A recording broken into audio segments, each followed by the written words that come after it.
네, 안녕하세요. 이원자입니다. 뉴스토마토 끝장 뉴스 오후 5시 라이브 4월 9일 수요일 방송 시작하겠습니다. 네, 오늘 또 유명한 전문가분들 많이 모셨어요. 두 분 변호사님 모셨는데요. 유혁 전 법무부 감찰관님 다시 모셨습니다. 안녕하세요. 어서 오십시오. 네, 잘 지내셨죠? 예, 잘 지내다가 이틀만 잘 지내고 또 괴로워. 아, 진짜? 네네. 그 얘기 좀 들어보겠습니다. 네네. 저기 한덕수 총리 결정 때문에 그러신 거죠? 뭐 여러 좀 가지. 이따 분석 한번 해보시죠. 양지열 변호사님 어서 오세요. 네, 안녕하세요. 두 분 오시니까 든든합니다. 두 분 제 기준으로 우파신데 우파 관점에서 또 오늘 잘 해설해 주시고요. 박영식 시사에디터님 안녕하세요. 반갑습니다. 어서 오세요. 네. 바로 첫 번째 뉴스 시작해 보겠습니다. 예, 오늘 첫 번째 주제는 어제 한덕수 권한대행이 이완규 법제처장을 대통령 몫의 헌법재판관으로 임명해서 지금 굉장히 큰 논란이 되고 있고요. 오늘 국회 법사위에서는 긴급 현안 질의를 통해서 이 내용을 오전부터 지금까지 이제 주로 많이 다루고 있습니다. 이제 주요 답변은 일단은 뭐 헌법재판소에서 내려진 윤석열에 대한 파면 결정에 대해서는 존중한다는 얘기를 했고, 다만 제일 중요한 자신에 대한 임명에 대한 어떤 그 당위성에 대해서는 뭐 당연히 권한대행도 지명을 할 수 있는 것이다. 권한대행도 대통령 몫의 헌법재판관인 자신을 지명할 수 있다라고 재차 설명을 했고, 민주당 쪽에서 주로 또 특히 조국혁신당의 박은정 의원도 마찬가지지만 이완규 법제처장에게 욕심이 너무 과하다. 지금 이런 상황에서 헌법재판관을 받는다는 것은 이 자리를 본인이 받겠다라고 이야기하는 것은 너무 욕심이 과하다라고 이야기를 하면서 자진 사퇴할 것을 촉구했는데요. 단칼에 거절했습니다. 그러니까 지금 일단은 뭐 다른 법적인 문제를 다 차치하고서라도 이 이완규 법제처장의 경우에는 지금 내란에 뭔가 연관이 있는 그런 혐의를 받고 수사를 받고 있는 와중이지 않습니까? 그렇습니다. 네. 그런 상황에서 헌법재판관으로 임명했다는 것에 대해서 아마 그런 심중을 가지고 이제 일반 국민 시각에서 질의를 한 것일 텐데 네. 단칼에 거절했다는 이제 거죠. 그 내용도 더불어서 나왔는데요. 그러니까 민주당 측에서는 당신이 지금 피의자 신분 아니냐라고 이제 공격을 했는데, 이제 법제처장 입장에서는 이게 뭐 고소 고발이 다 들어간다고 해가지고 피의자 신분인 사람이 공직자가 못 된다라는 것은 그것은 뭐 자신이 지금 상황에서는 판단하기가 어려운 문제고, 실제 만약에 기소되면 어떻게 할 거냐라는 질문을 법사위원장이 정청래 위원장이 던졌거든요. 근데 그때 가서 생각해 보겠다라는 답변을 실제로 법제처장이 했고요. 헌법재판관이 되고 나서 자신이 내란 방조 혐의에 대해서 기소되면 어떻게 할 거냐. 수사기관이 수사를 하는 것은 그렇다 치고 고소고발이 들어와서 피의자 신분인 거는 거기까지는 일단 뭐 더 논의가 진전되진 않았는데, 그러면 기소가 되면 헌법재판관이 실제 재판에 넘어가는 곳인데 그때는 어떻게 할 것이냐라는 질문에 그때 가서 생각을 해보겠다라는 답변이 실제 나왔습니다. 어떻게 봐야 돼요? 저는 그냥 간단히 말씀드리면 지난번 국조특위 때 의사록을 확인해 보시면 알겠지만 백혜련 의원이 질문을 했습니다. 그 휴대폰 없앤 거 휴대폰 뭐 없애지 않았냐고, 휴대폰 없앴는데 그거 범죄 행위 아니냐고. 그러니까 이완규 법제처장이 그게 내란 전에 내란 이후에 이후입니다. 회의, 내란 이후에 그 안가 모임이죠. 회동하고 나서 세 사람이 동시에 휴대폰을 바꿨지 않습니까? 네네네. 그리고 나서 그 휴대폰 없앤 거에 대해서 백혜련 의원이 아주 그 신랄하게 계속 그 추궁을 하니까 휴대폰 없앤 건 맞다. 그렇지만 나는 죄진 게 없고 뭐 다른 사람이 죄 졌는지 모르겠지만 나는 죄진 게 없기 때문에 휴대폰 없어도 된다. 난 뭐 마음대로 하세요. 이런 식으로 얘기를 했거든요. 네. 근데 그 자체에서 문제가 있는 게 첫째로는 법률 지식이 문제가 있습니다. 증거인멸이라는 거는 타인의 형사사건에 관한 증거를 인멸했을 때 증거인멸이 되는 것이거든요. 그렇기 때문에 기본적으로 윤석열 대통령이 내란 행위, 그리고 김주현 수석의 가공, 거기에 대한 가담 행위, 혹은 박성재 장관의 가담 행위가 있다고 보면 뭐 다른 걸 떠나서 윤석열 대통령이 내란 행위 사건은 지금 재판받고 있지 않습니까? 네네. 그리고 유무죄가 문제가 되는 게 아니에요. 네. 그 내란 행위가 유죄가 났을 게 아니라 그런 수사기관의 의심을 받고 있는 상황에서 본인이 내가 죄를 지은 게 아니니까 휴대폰을 없앴다고 했는데 그에 대한 증거가 될 수 있는 것을 알면서 휴대폰을 없앴으면 그 자체로 자백입니다. 아, 그래요? 그렇게 볼 여지가 있는 거예요. 그러니까 그때 당시에 의사록의 그 진술의 취지를 물어봐야 돼요. 네. 그 사람은 뭐 이완규 법제처장은 내 내가 죄를 지은 게 없기 때문에 내 휴대폰을 없앤 것이 아무 문제가 안 된다라고 얘기하는데 원래 증거인멸은 양 변호사님도 아시지 않습니까? 너무 자기 형사 사건에 대해서는 어떤 증거를 인멸해도 기대 가능성이 없다라는 이유로 처벌할 수가 없어요. 아, 기대 가능성이 없다는 거 쉽게 설명하면은 그러니까 어떤 거죠? 자기가 죄를 짓고 자기가 증거를 인멸하는 거는 누구나 할 수 있는 자연적으로 할 수밖에 인지상정이다. 없는 인지상정이라는 거고 다른 사람이 죄를 진 거. 예를 들어 윤석열이 내란 행위를 저질렀는데 그와 관련해서 주고받은 증거 박성재 장관 나 어떻게 하면 좋지? 뭐 예를 들어 뭐 이상민이 난 이제 뭐 끝났네. 뭐 그때 뭘 했어 당신은 뭐 이런 식의 주고받은 메시지가 거기 단톡방에 있었단 말입니까? 있었단 말입니다. 그거를 예컨대. 없앴다. 네. 그럴 의심을 지금 받고 있는 거 아니에요? 그게 증거인멸이라는 거. 그런 경우에 증거인멸이 된다는 겁니다. 아. 그러니까 그 당시에 나는 죄진 게 없기 때문에 휴대폰 버린 게 아무 문제가 없어요라고 말한 건 법적 무지를 스스로 드러낸 겁니다. 법제처장이. 이게 참 되게 웃기는 일인 게 너무 웃기는 일인 게 지금 말씀하신 게 그냥 법대로 치면 2학년 정도에 배우는 형사소송법의 기초 형법의 기초 분야이거든요. 그죠? 네. 형법 전문 시간에 재미없게 들릴 수도 있지만 이게 너무나 어처구니없는 상황인 게 말씀하신 것처럼 대한민국 행정부의 법제처장입니다. 그러니까 법률 전문가들이 아닌 행정부처에서 법과 관련된 논의가 있었을 때 그걸 제일 이제 나서서 그걸 결정해주고 조언해줘야 되는 사람인데 법대 2학년도 알 만한 내용을 틀려가지고 얘기를 국회에 나가서 얘기를 했다라는 거고. 그것도 자랑스럽게. 그럼 오늘 헌법재판관 자기 받아들일 것이냐에 대한 질의에 대해서도 사실 되게 저는 비겁해 보였어요. 왜냐하면 말씀드린 것처럼 한덕수 권한대행은 그나마 법조인은 아닙니다. 그러면 그 행위에 대해서 그게 자기 입장에서 받아들일 일이건 아니면 거부할 일이건 간에 적어도 법률 전문가 입장에서 얘기를 해야 되는데 또 권한대행이 임명했으니까 받아들일 수 있는 거 아닙니까? 이런 식으로 빠져나가는 거예요. 이게 검사하다가 이 법제처장까지 한 사람이 보인 모습이 아니에요. 저도 진짜 이거는 뭐 법 해석을 떠나가지고 지금 그 지난번 탄핵 심판에서 파면 결정 내려지고 이제는 상식이 회복되나 보다 했더니만 상식을 바라는 일반 시민들 기대를 정면으로 부정하는 거고요. 정말 저는 이제는 좀 어느 정도 방향을 잡았으려니 했는데 이 내란 종식을 바라던 시민들이 실망하고 이게 앞으로도 우리 역할이 있겠구나 이런 생각을 하게 된 계기가 아닌가 싶습니다. 그러니까 정신 바짝 차려야 될 것 같아요. 한시름 놓았다 싶었는데 갑자기 스트레스가 다시 몰려와요. 진짜.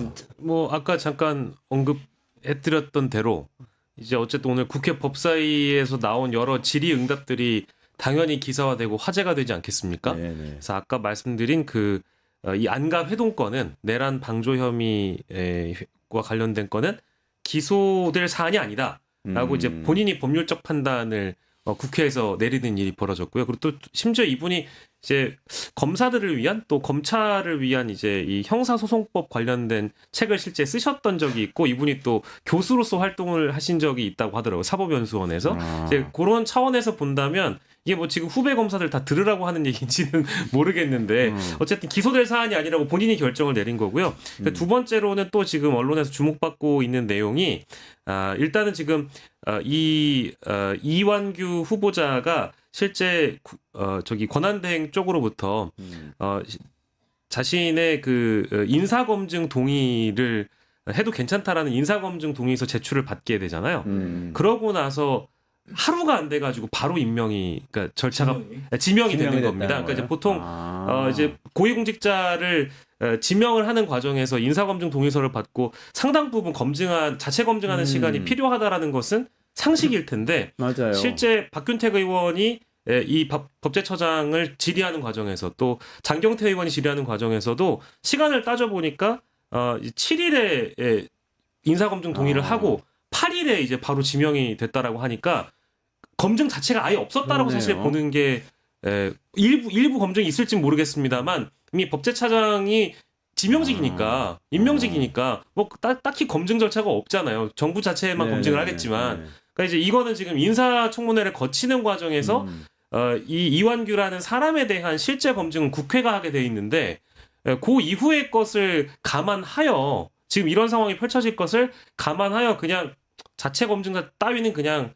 하지 않고 그냥 하루 만에 전격적으로 지명해버린 거 아니냐. 이제 이런 의혹이 지금도 아마 질의응답이 계속되고 있습니다. 그러네요. 두 가지 말씀드리고 싶습니다. 첫째로는 그렇게 인사검증 동의서를 받고 그 다음날 바로 임명을 했다 그러면 첫 번째로는 실질적인 검증이 이루어졌다고 볼 수가 없는 거죠. 그렇죠. 그 부분은 역시 국민의 법상식에 반합니다.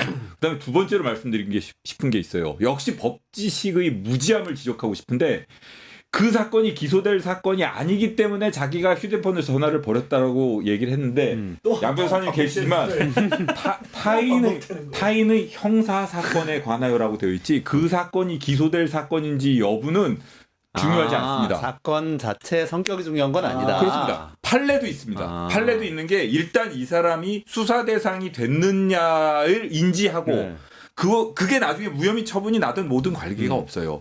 이 증거인멸죄라는 거는 국가의 형사사법 자궁욕의 그 실체 진실 발견 가능성을 은폐하려고 하는 그 시도 자체를 처벌하는 것이거든요. 증거인멸. 그렇기 때문에 타인의 형사사건에 대해서 수사 가능성이 있다는 사실을 인지하고 그걸 없애면 처벌받는 겁니다. 그러니까 아니요, 정확히 말씀하시면 제가 보충으로 조금 더 편하게 말씀드리면 이런 거예요.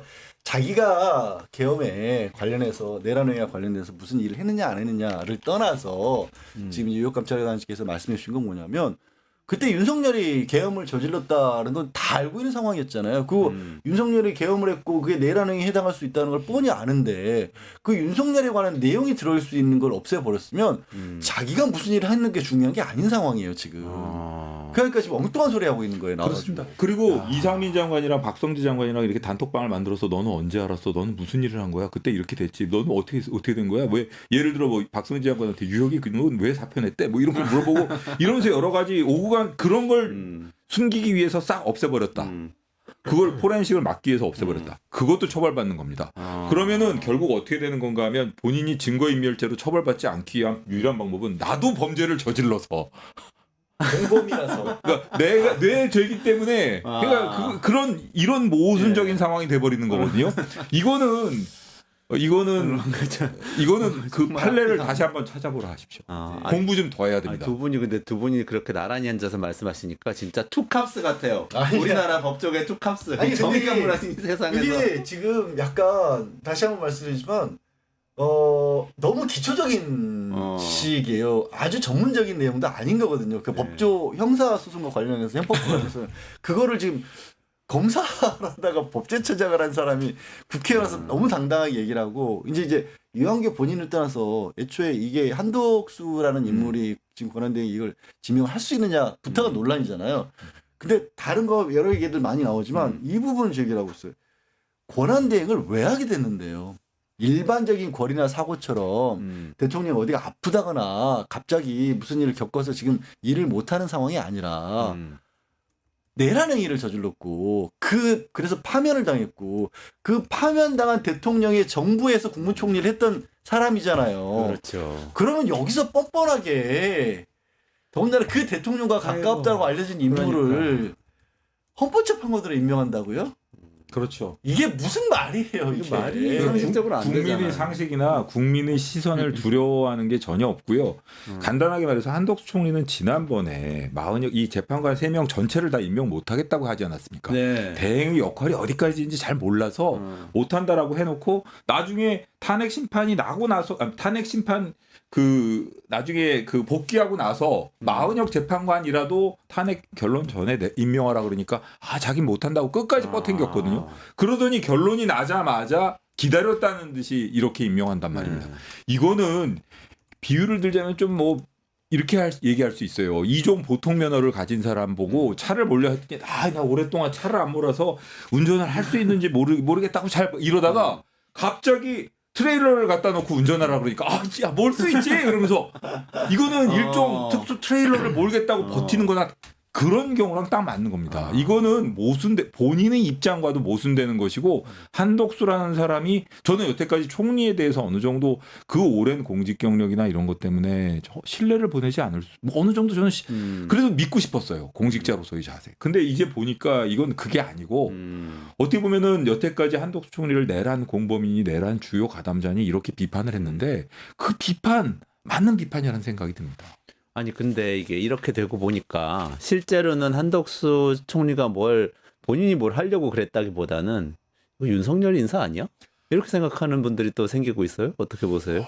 저는 뭐 아니 말씀하시죠. 저는 윤석열의 인사일 수도 있고 우리 구수 윤석열 선생과 비슷한 팔수 이완규 선생이시니까 팔수예요. 예. 이완규 예, 법조시죠. 예, 그분이시니까 그럴 수도 두 분이 또 이렇게 대학교 동기거든요. 79학번 동기니까 뭐 그럴 수도 있을 것이고 그다음에 이완규 그분이 뭐 장모 사건이라던가 그때 징계 때 뭐 특별 대리인으로 변호인 역할도 하셨고 이렇기 때문에 그런 것 같기도 하고 한편으로는 김주현 민정수석 그 사람이 역할을 했을 것으로 보입니다. 지금 그러니까 이 의사결정 과정 누가 추천을 했으며 누가 그 인사검증서류를 받았으며 어디서 어떤 결제를 거쳐서 총리실에 올라갔는지는 그거는 정보공개 청구를 해서라도 받아보고 그 의사결정 과정은 남겨둬야 될 필요성이 있습니다. 파면 직후에 대통령실이 다 사표를 냈었잖아요. 네. 근데 한덕수 총리 권한대행이 반려했죠. 그 과정이 굉장히 또 궁금해지네요. 근데 뭐 이런 일을 그렇게 되고 하면서 보니까. 저는 뭐 그 필요는 있지만 해볼 가치는 있지만 뭔가 증거를 흔적을 남기면서 했을 것 같지는 않고 다만 이제 김주현 민정수석을 이제 떠올리신 이유는 노멀하게 이제 그날 4명이서 모여 있었던 자리에 있었고 또 가깝다는 이유만으로 제가 이거는 뭐 잘못했다 이런 거 말씀드리고 싶지는 않은데 그러면 왜 그게 제가 이렇게 얘기를 하냐면 헌법재판관을 이 세 그룹으로 모아서 대통령 그리고 국회 그 대법원장으로 이렇게 넣은 이유는 이미 정치적 균형과 견제가 그 사이에도 있도록 만들어 놓은 거잖아요. 그런데 그러면 그 정치적 균형과 견제에 다시 한번 말씀드리면 파면당한 대통령의 입장이 들어가야 되나요? 그건 애초에 거기서 또 불가능한 일이 되는 거예요. 전적으로 그렇죠. 그렇습니다. 예, 네. 이거를 그렇죠. 지금 한덕수라는 사람이 해야 될 일은 이 내란 행위로 인해서 엉망진창이 된 국가를 잘 추스려서 새로운 정권을 출범시킬 수 있도록 진행을 해주는 역할인데 옛날 정부 게다가 범죄를 저질러서 형사재판을 받게 된 사람의 가까운 사람을 거기다 넣겠다라는 거예요. 그 6년짜리 자리에. 그렇죠. 윤석열 아바타 내지는 윤석열 그렇게 생각할 수밖에 대리인을 없어요. 대리인을 그냥 알밖에 하는 거나 마찬가지. 근데 저 이완규 법제처장을 개인적으로 아세요? 아까 팔수했다고. 저는 저 사석에서도 뵌 적이 있습니다. 사석에서도 뵌 적이 있고 어떤 분이세요? 사석에서도 히스토리를 좀 알려주세요. 어떻게 해서 팔수하신 건 여기까지? 맞고 네. 제가 알기로는 그 이렇게 법리 같은데 이런데 관심이 많으셔가지고 공부도 좀 하시고 그랬는데 독검회 회원일 겁니다. 아마 독일 유학파들 검사들의 모임이 독검회라고 하는데 네. 뭐 이름도 별로 그렇게 좋아 보이진 독검회. 않죠. 독검이 같이 들리게. 아니 근데 공부 많이 하신 분이 왜 그러세요? 그 공부 많이 독일은 아주 진보적인 국가인데 말이죠. 그 공부 많이 했다는 게 어떤 의미로 저는 들렸냐면 예전에 법률 논쟁을 한번 하는 걸 본 적이 있는데 그 왜 법조인들이 얘기하는 논의 실익이 없는 법률 논쟁 있지 않습니까? 그러니까 논의 실익이 없고 그대로 형식법적인 법논리 때문에 서로 간에 다투면서 그리고 그런 논리에 몰입해가지고 헤어나질 못해요. 그래서 상대편이 그냥 맞았다. 네가 맞다. 저는 되게 걱정하는 것 중에 하나가 그때 당시에 그 논쟁하시는 모습이나 이번 그 법사위에서의 그런 그 전투적인 태도 이런 걸 보고 느끼는 게 뭔가 하면 사실 제가 지난번에 헌재의 결론을 그 예측할 때 지금 헌재를 그 존중할 수밖에 없는 이런 이유 중에 하나가 민주적이고 대등한 의사결정 구조라고 했지 않습니까? 네네네. 그걸 충분히 파괴할 만한 능력이 아 그래요? 그 정도로 한 명 역할이 아닙니다. 한 명의 역할이 아니다. 그러니까 엄청나게 고집을 세우고 예를 들어 그 평의 과정을 외부에 누출하던가 뭐 언론 뭐 저는 그런 모든 수단과 방법을 다 동원해서라도 그럴 수가 있고요. 또 하나 걱정스러운 게 앞으로 누가 대통령이 예를 들어 이재명 대통령 이재명 뭐 대표가 대통령이 됐다 치죠. 지금 현재 왜 그 헌법상 불소추 특권과 해석 범위와 관련해 가지고 여러 가지 문제가 있지 않습니까? 재판 계속 되느냐 마냐. 예. 네네네. 그 해석과 관련해서 헌재의 판단이 필요한 순간이 올 수도 있어요. 현직 대통령을 네. 소추하지 않는다는 것이 재판 그 중인 범위가 것도 포함하냐? 뭐 그러니까 이거죠. 그런 거나 혹은 나중에라도 뭐 어떻게 보면 뭐 또 헌법적인 판단을 요하는 결단을 요하는 상황이 왔을 때 이 내부의 사정이나 이런 게 외부의 헌법재판관으로서의 양심이나 비밀 엄수 의무를 기대할 수 있을까? 이런 정도 사람이에요. 지금 사실 걱정하시는 부분이 그런 거예요. 약간 논의의 실익이 없는 논쟁이라고 법조인들이 하는 게 뭐냐면요. 법의 취지라든가 상황이라든가 그런 것 때문에 그걸 가지고 법리를 끌어들이는 게 아니라 그냥 억지 주장인 걸 마치 그럴듯한 논리가 있는 것처럼 포장해서 무조건 자기가 이기기 위해서라면 되는 말이든 안 되는 말이든 그럴듯하게 만들어내는 능력이 뛰어나다라고 제가 해설을 드리는 번역을 하자면 그런 걸 잘하는 사람이라는 그렇죠. 거죠. 그런 거 해봤자 결국 국민들한테 전혀 도움이 안 되는 형식 논리를 가지고 계속 다투는 거죠. 계엄령은 대통령에게 주어진 뭐 권한 내 고유의 법이다. 권한이다. 이렇게 유성이라고 주장하는 똑같은 거죠. 스타일인 거예요. 그 전문입니다.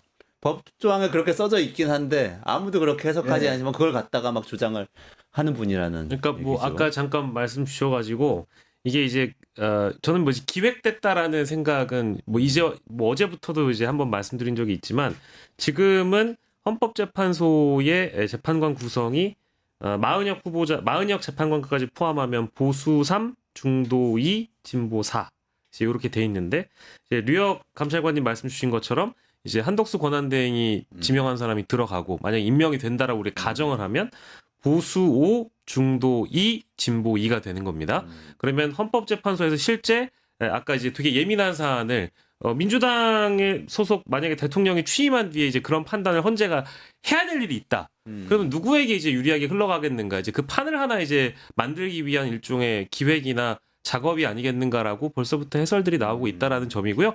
아까 또 인간 이완규에 대해서 또 설명해 주셨으니까 인간 이완규는 심지어 5.18 그 유공자이기도 합니다. 실제 인천 지역에서 이 독재에 항거한다라는 차원의 벽보 이런 거 붙이다가 실제 기소된 사례도 있었거든요. 그리고 뭐 이제 뭐 기소 유예가 되긴 했습니다만 이제 과거 이제 그 사례 때문에 실제 본인 이완규라는 인간 자체가 독재에 항거했던 전례가 있는 사람이에요. 그럼 지금 이제 자신의 친구가 파면을 당했고 이제 이런 상황까지 됐다라고 하면 사실은 이런 자리는 안 받는 게 맞는데 왜 욕심을 부리는지 뭐 그 속내를 좀 우리가 더 깊이 운동권 들여다봐야 학생이었던 되겠죠. 거예요? 네, 그렇다고 합니다. 근데 뭐 운동권 학생이었다고 하지만 운동권 학생이었던 사람들 중에 뭐 고검장들 중에서도 뭐 인천에서 뭐 노동운동하다가 들어오고 그런 사람들도 있었습니다. 뭐 그러니까 30일짜리 구속의 경우에는 임관에 별 지장이 없었기 때문에.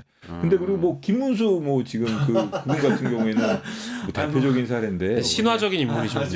뭐 하다못해 윤석열 지금 본인조차도 그 모의법정에서 전두환. 예, 전두환 맞아요. 엄벌 처한다고 그래가지고 도망다녔다고 하는데 그 시절에는 사실 어떤 신념을 가지고 실제로 학생운동을 했다라는 사람뿐만이 아니라 뭔가 정권의 입맛에 불편한 얘기를 했다라는 것만으로도 그렇게 이제 경력이 남는 그런 시절이었기 때문에 그것만 가지고 지금 얘기할 수는 없어요. 그리고 엉뚱하게도 진짜 소신을 가졌다라면 지금 박영식 그 지적한 것처럼 지금은 왜 그래요?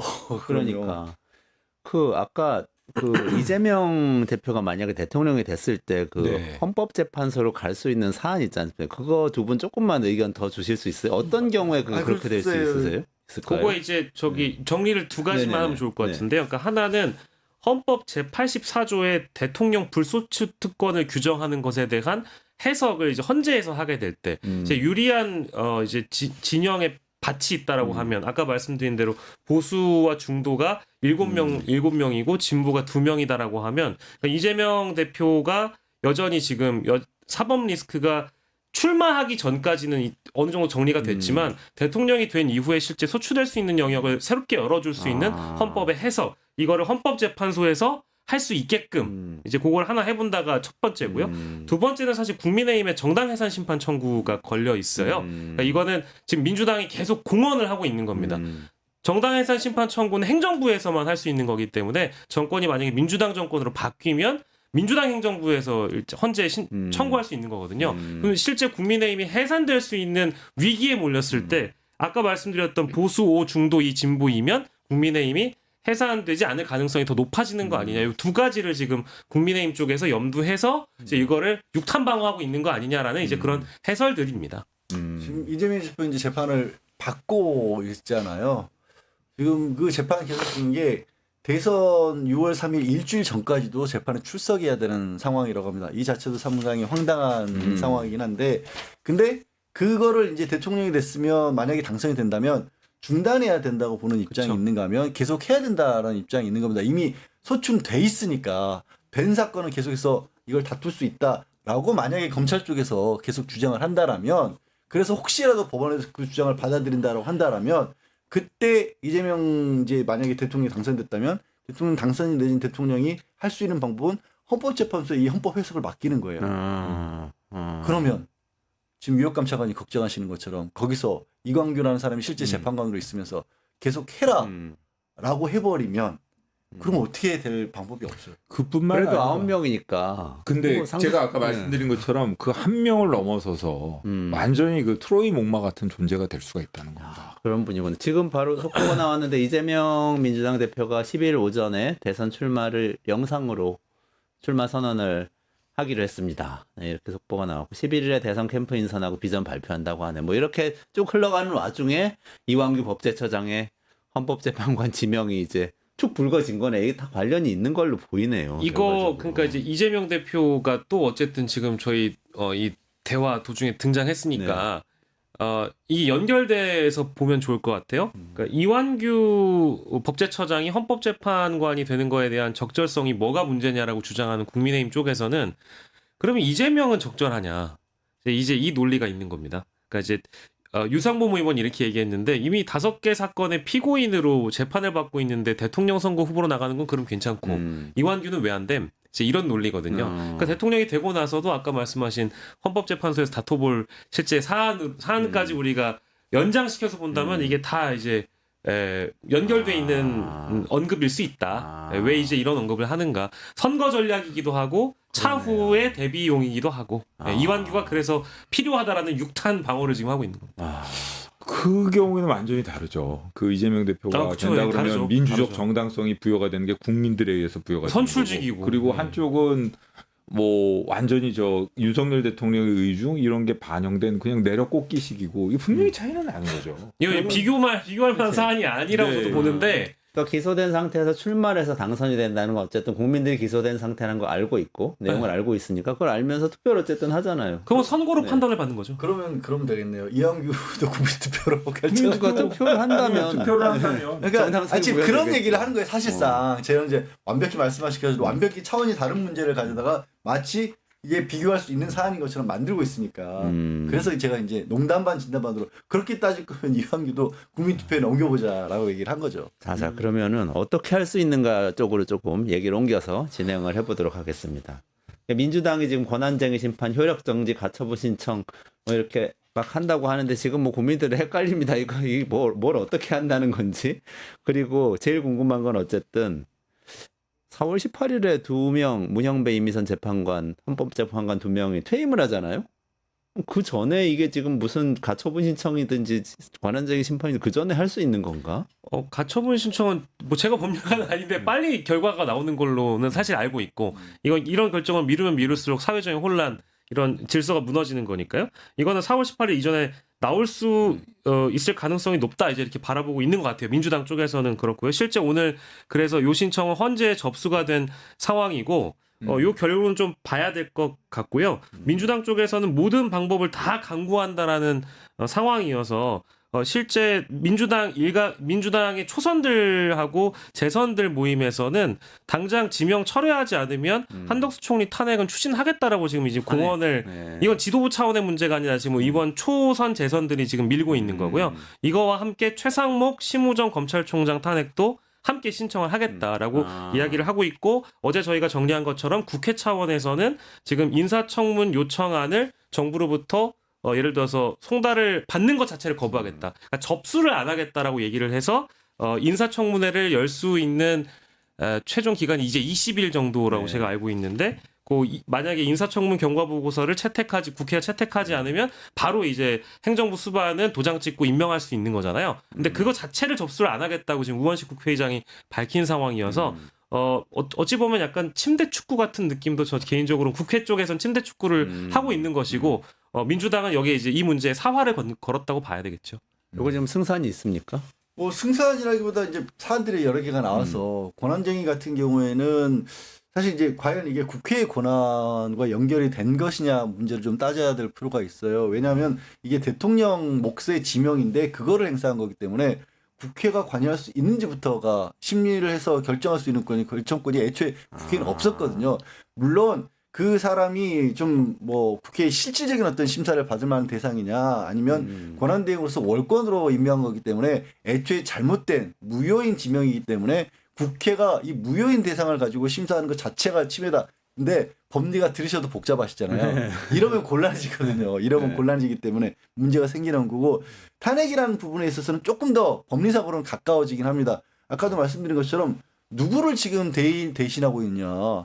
내란행위로 파면단 사람을 대신하고 있는 거 아니냐. 근데 그 사람의 원래라면 그 자가 행사해야 될 권한을 이걸 지금 이 시점에서 행사하는 게 맞느냐. 이거는 월권이고 위헌이다라는 주장을 할 수가 있는데 이것도 논의의 여지는 있는 겁니다. 그리고 이제 가처분 자체는 문제가 3, 4일적으로 나오는데 가처분은 내가 다른 재판을 제대로 시작을 해보겠습니다라고 하면서 내는 게 가처분인데 그럼 뭘 가지고 다툴 걸 가지고 가처분을 내느냐 이런 문제점들도 있긴 해요. 애초에 이런 황당한 짓을 누군가 하리라고 생각을 못했으니까 그런 거죠. 거기에 대한 대비책도 없는 셈인 거죠 사실은. 그냥 어쨌든 가처분은 뭐 결론이 빨리 나올 것 네, 같고 나오겠죠. 그다음에 그 뭐 권한쟁의라든가 이런 거는 헌법상 뭐 이렇게 살펴봐야 되고 어떤 의사결정 구조를 거쳤는지 언제 뭐 인사검증 동의를 받았는지 실질적으로 검증을 했는지 이런 걸 살펴봐야 되기 때문에 시간이 좀 걸릴 겁니다. 그리고 법리도 만들어야 되기 때문에 하지만 가처분에 대해서는 어쨌든 지금 이 상황은 헌법 수호적인 상황이라고 볼 수 있어요. 그래서 그렇죠, 사실. 헌법재판소에서도 결단을 내릴 수 있습니다. 그리고 문영배 재판장이나 이런 분들이 뭐 내일 저 박성재 장관 이런 그 선고도 앞두고 있지만 이런 상황을 그냥 두고 나간다는 거는 내란의 불씨를 이 잔불이 아직 남았네. 이걸 지켜보면서 잔불을 안타까운 마음으로 나갈 수밖에 없는 거거든요. 어찌되었든 간에 책임을 좀 통감하시고 이런 상황에서 좀 적절하게 조치를 취해주셨으면 좋겠어요. 저도 동의하는 게 이거는 이제 그 헌법재판소가 책임감을 가지고 마무리를 지어주셨으면 좋겠다는 생각이 있습니다. 왜냐하면 아마 한덕수를 살려 돌려 보내줄 때도 헌법재판관들이 이런 상황이 도래할 거라고는 예상조차 못했을 겁니다. 그렇죠. 근데 어찌됐든 내란의 잔재라고 인식을 하지 않으셨기 때문에 법률적으로 봐서 또 헌법적으로 봐서 각자 소신과 철학과 어쨌든 양심에 따라서 물론 판결하신 거니까 존중은 드리고 싶습니다만은 어쨌든 권한대행을 한독수로 다시 이제 복귀시켜줌으로 인해서 이런 일종의 헌법 쿠데타 시도가 지금 다시 있고 이것 때문에 지금 온갖 혼란을 빚고 있는 거잖아요. 그러면 저는 헌법재판소가 이 문제에 대해서 책임이 없는 건 아니기 때문에 어쨌든 뭐 의지를 가지고 감찰관님 말씀처럼 좀 저는 이게 그 산불 다 잡았는데 정말 이 숨어 있는 불씨가 커다란 산불을 일으킬 수도 있는 거예요. 이거 만만하게 볼 문제가 아닙니다. 맞습니다.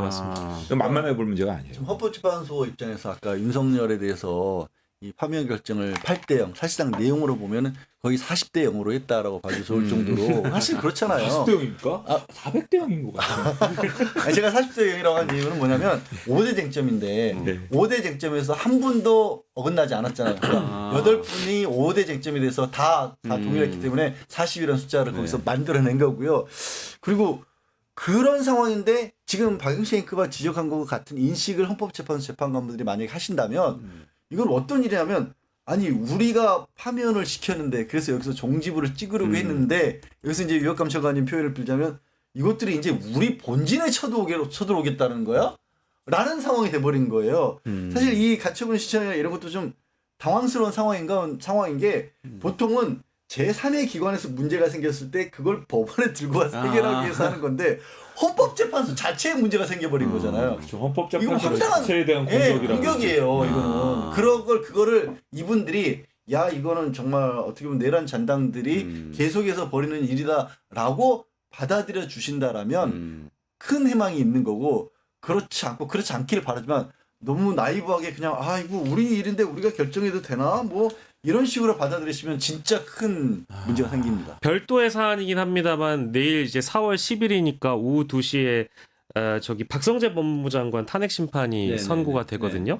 근데 이거는 이제 이 탄핵 사유로 들어가 있던 게 이제 그 저희가 아까 얘기했던 삼청동 안전가옥에서 있었던 회동. 네. 이제 그 회동에 대해서 비상계엄 후속 조치를 논의했다는 이유로 일단 국회에서 탄핵 소추가 되는 거라서 그리고 또 변론 기일도 하루만 해가지고요.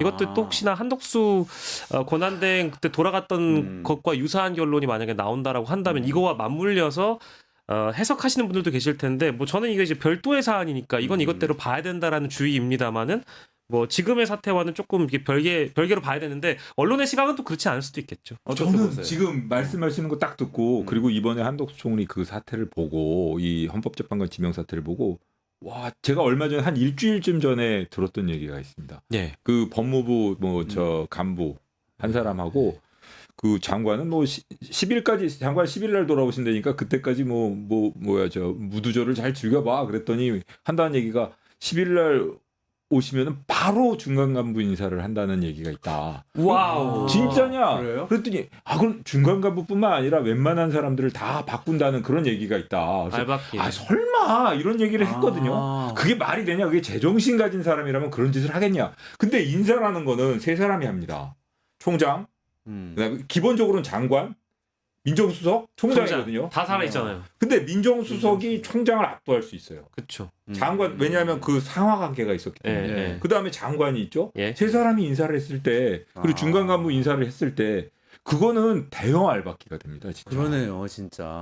아니 이거 딱 우리 그 최고의 시기에- 권력 예. 기관인데. 그 말을 그냥 허언으로 넘길 수 없게 돼가지고 그때 그 말 했던 게 이게 진짜가 될 수도 있겠구나. 그럼 이거는 판이 더, 그러니까 이제 그러니까요. 알바끼의 판이 더 네, 판이 훨씬 그랜드해지는 네. 거네요. 한덕수 권한대행의 헌법재판관들 알바끼의 문제도 문제지만 이 이제는 박성재가 돌아오는 거는 또 다른 문제네요. 아까 제가 그 검찰 말씀 조직에. 드렸잖아요. 그러니까 재판 만약에 이재명 대표가 대통령이 당선이 된다고 하더라도 와. 계속적인 재판에서 검찰이 어떤 입장을 취할 것인가 굉장히 중요한 상황인데 네. 지금 박성재 장관에 의해 주도가 돼서 인사가 이루어진다라고 한다면 이건 불을 보듯이 뻔한 상황이고 그렇죠. 그것보다 더 한편으로는 또 지금 이제 내란과 관련해서 내란 수계에 대한 우두머리에 대한 재판도 진행 중이고 관련 사건들도 수사를 해야 되는데 다 누가 해요 지금?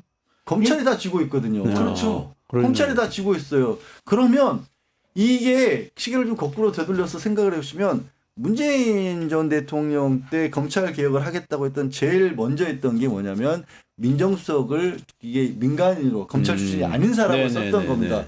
그렇게 해서 권력의 고리를 끊었는데 지금은 그 권력의 고리가 고스란히 유지가 됐고 또 윤석열이 본인이 이제 정적으로 궁지에 몰렸을 때 이 인사를 했거든요. 김지현, 박성재 그다음에 지금 시부정이 됐으니까 네.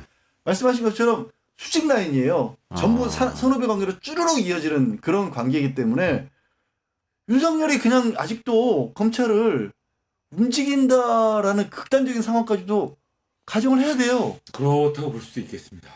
왜냐하면은 김주현 민정수석이 만약에 인사에 관여를 한다고 치면 네. 김주현 민정수석은 여태까지 윤석열 대통령의 이해관계를 대변해 온 사람이고 윤석열 대통령이 3월 8일 날 그 구속 취소로 석방될 때도 옆에 있었던 사람이거든요.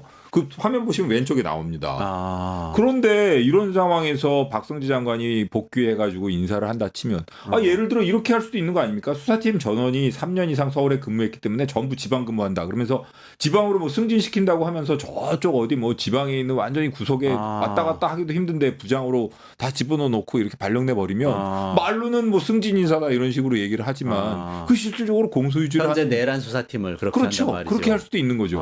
그럼 그게 수사가 되겠습니까? 그게 하물며 뭐랄까 이제 이게 맞는 비유인지 모르겠지만 제가 아주 작은 회사에 이제 검찰총장 격을 네. 한 적이 있습니다. 네. 이제 적폐청산을 하라고 저를 이제 임명을 한 거예요. 네. 이제 아래에 이제 깔려 있는 이제 소위 실무진들을 봤을 때 과거에 같이 일을 했던 인사들이 워낙에 이 회사를 다 망가뜨려 놔서 제가 여기 조직 체계도를 딱 보고 이 사람 인사해가지고 다 속아내야 된다라는 그런 임무를 부여받고 갔는데 야 이게 이 카르텔이나 이 어떤 생존으로 뭉쳐 있는 이 그룹들은요 작은 조직에서도 대가리 하나 바뀌었다고 해가지고 달라질 수 있는 게 아무것도 없어요 정말.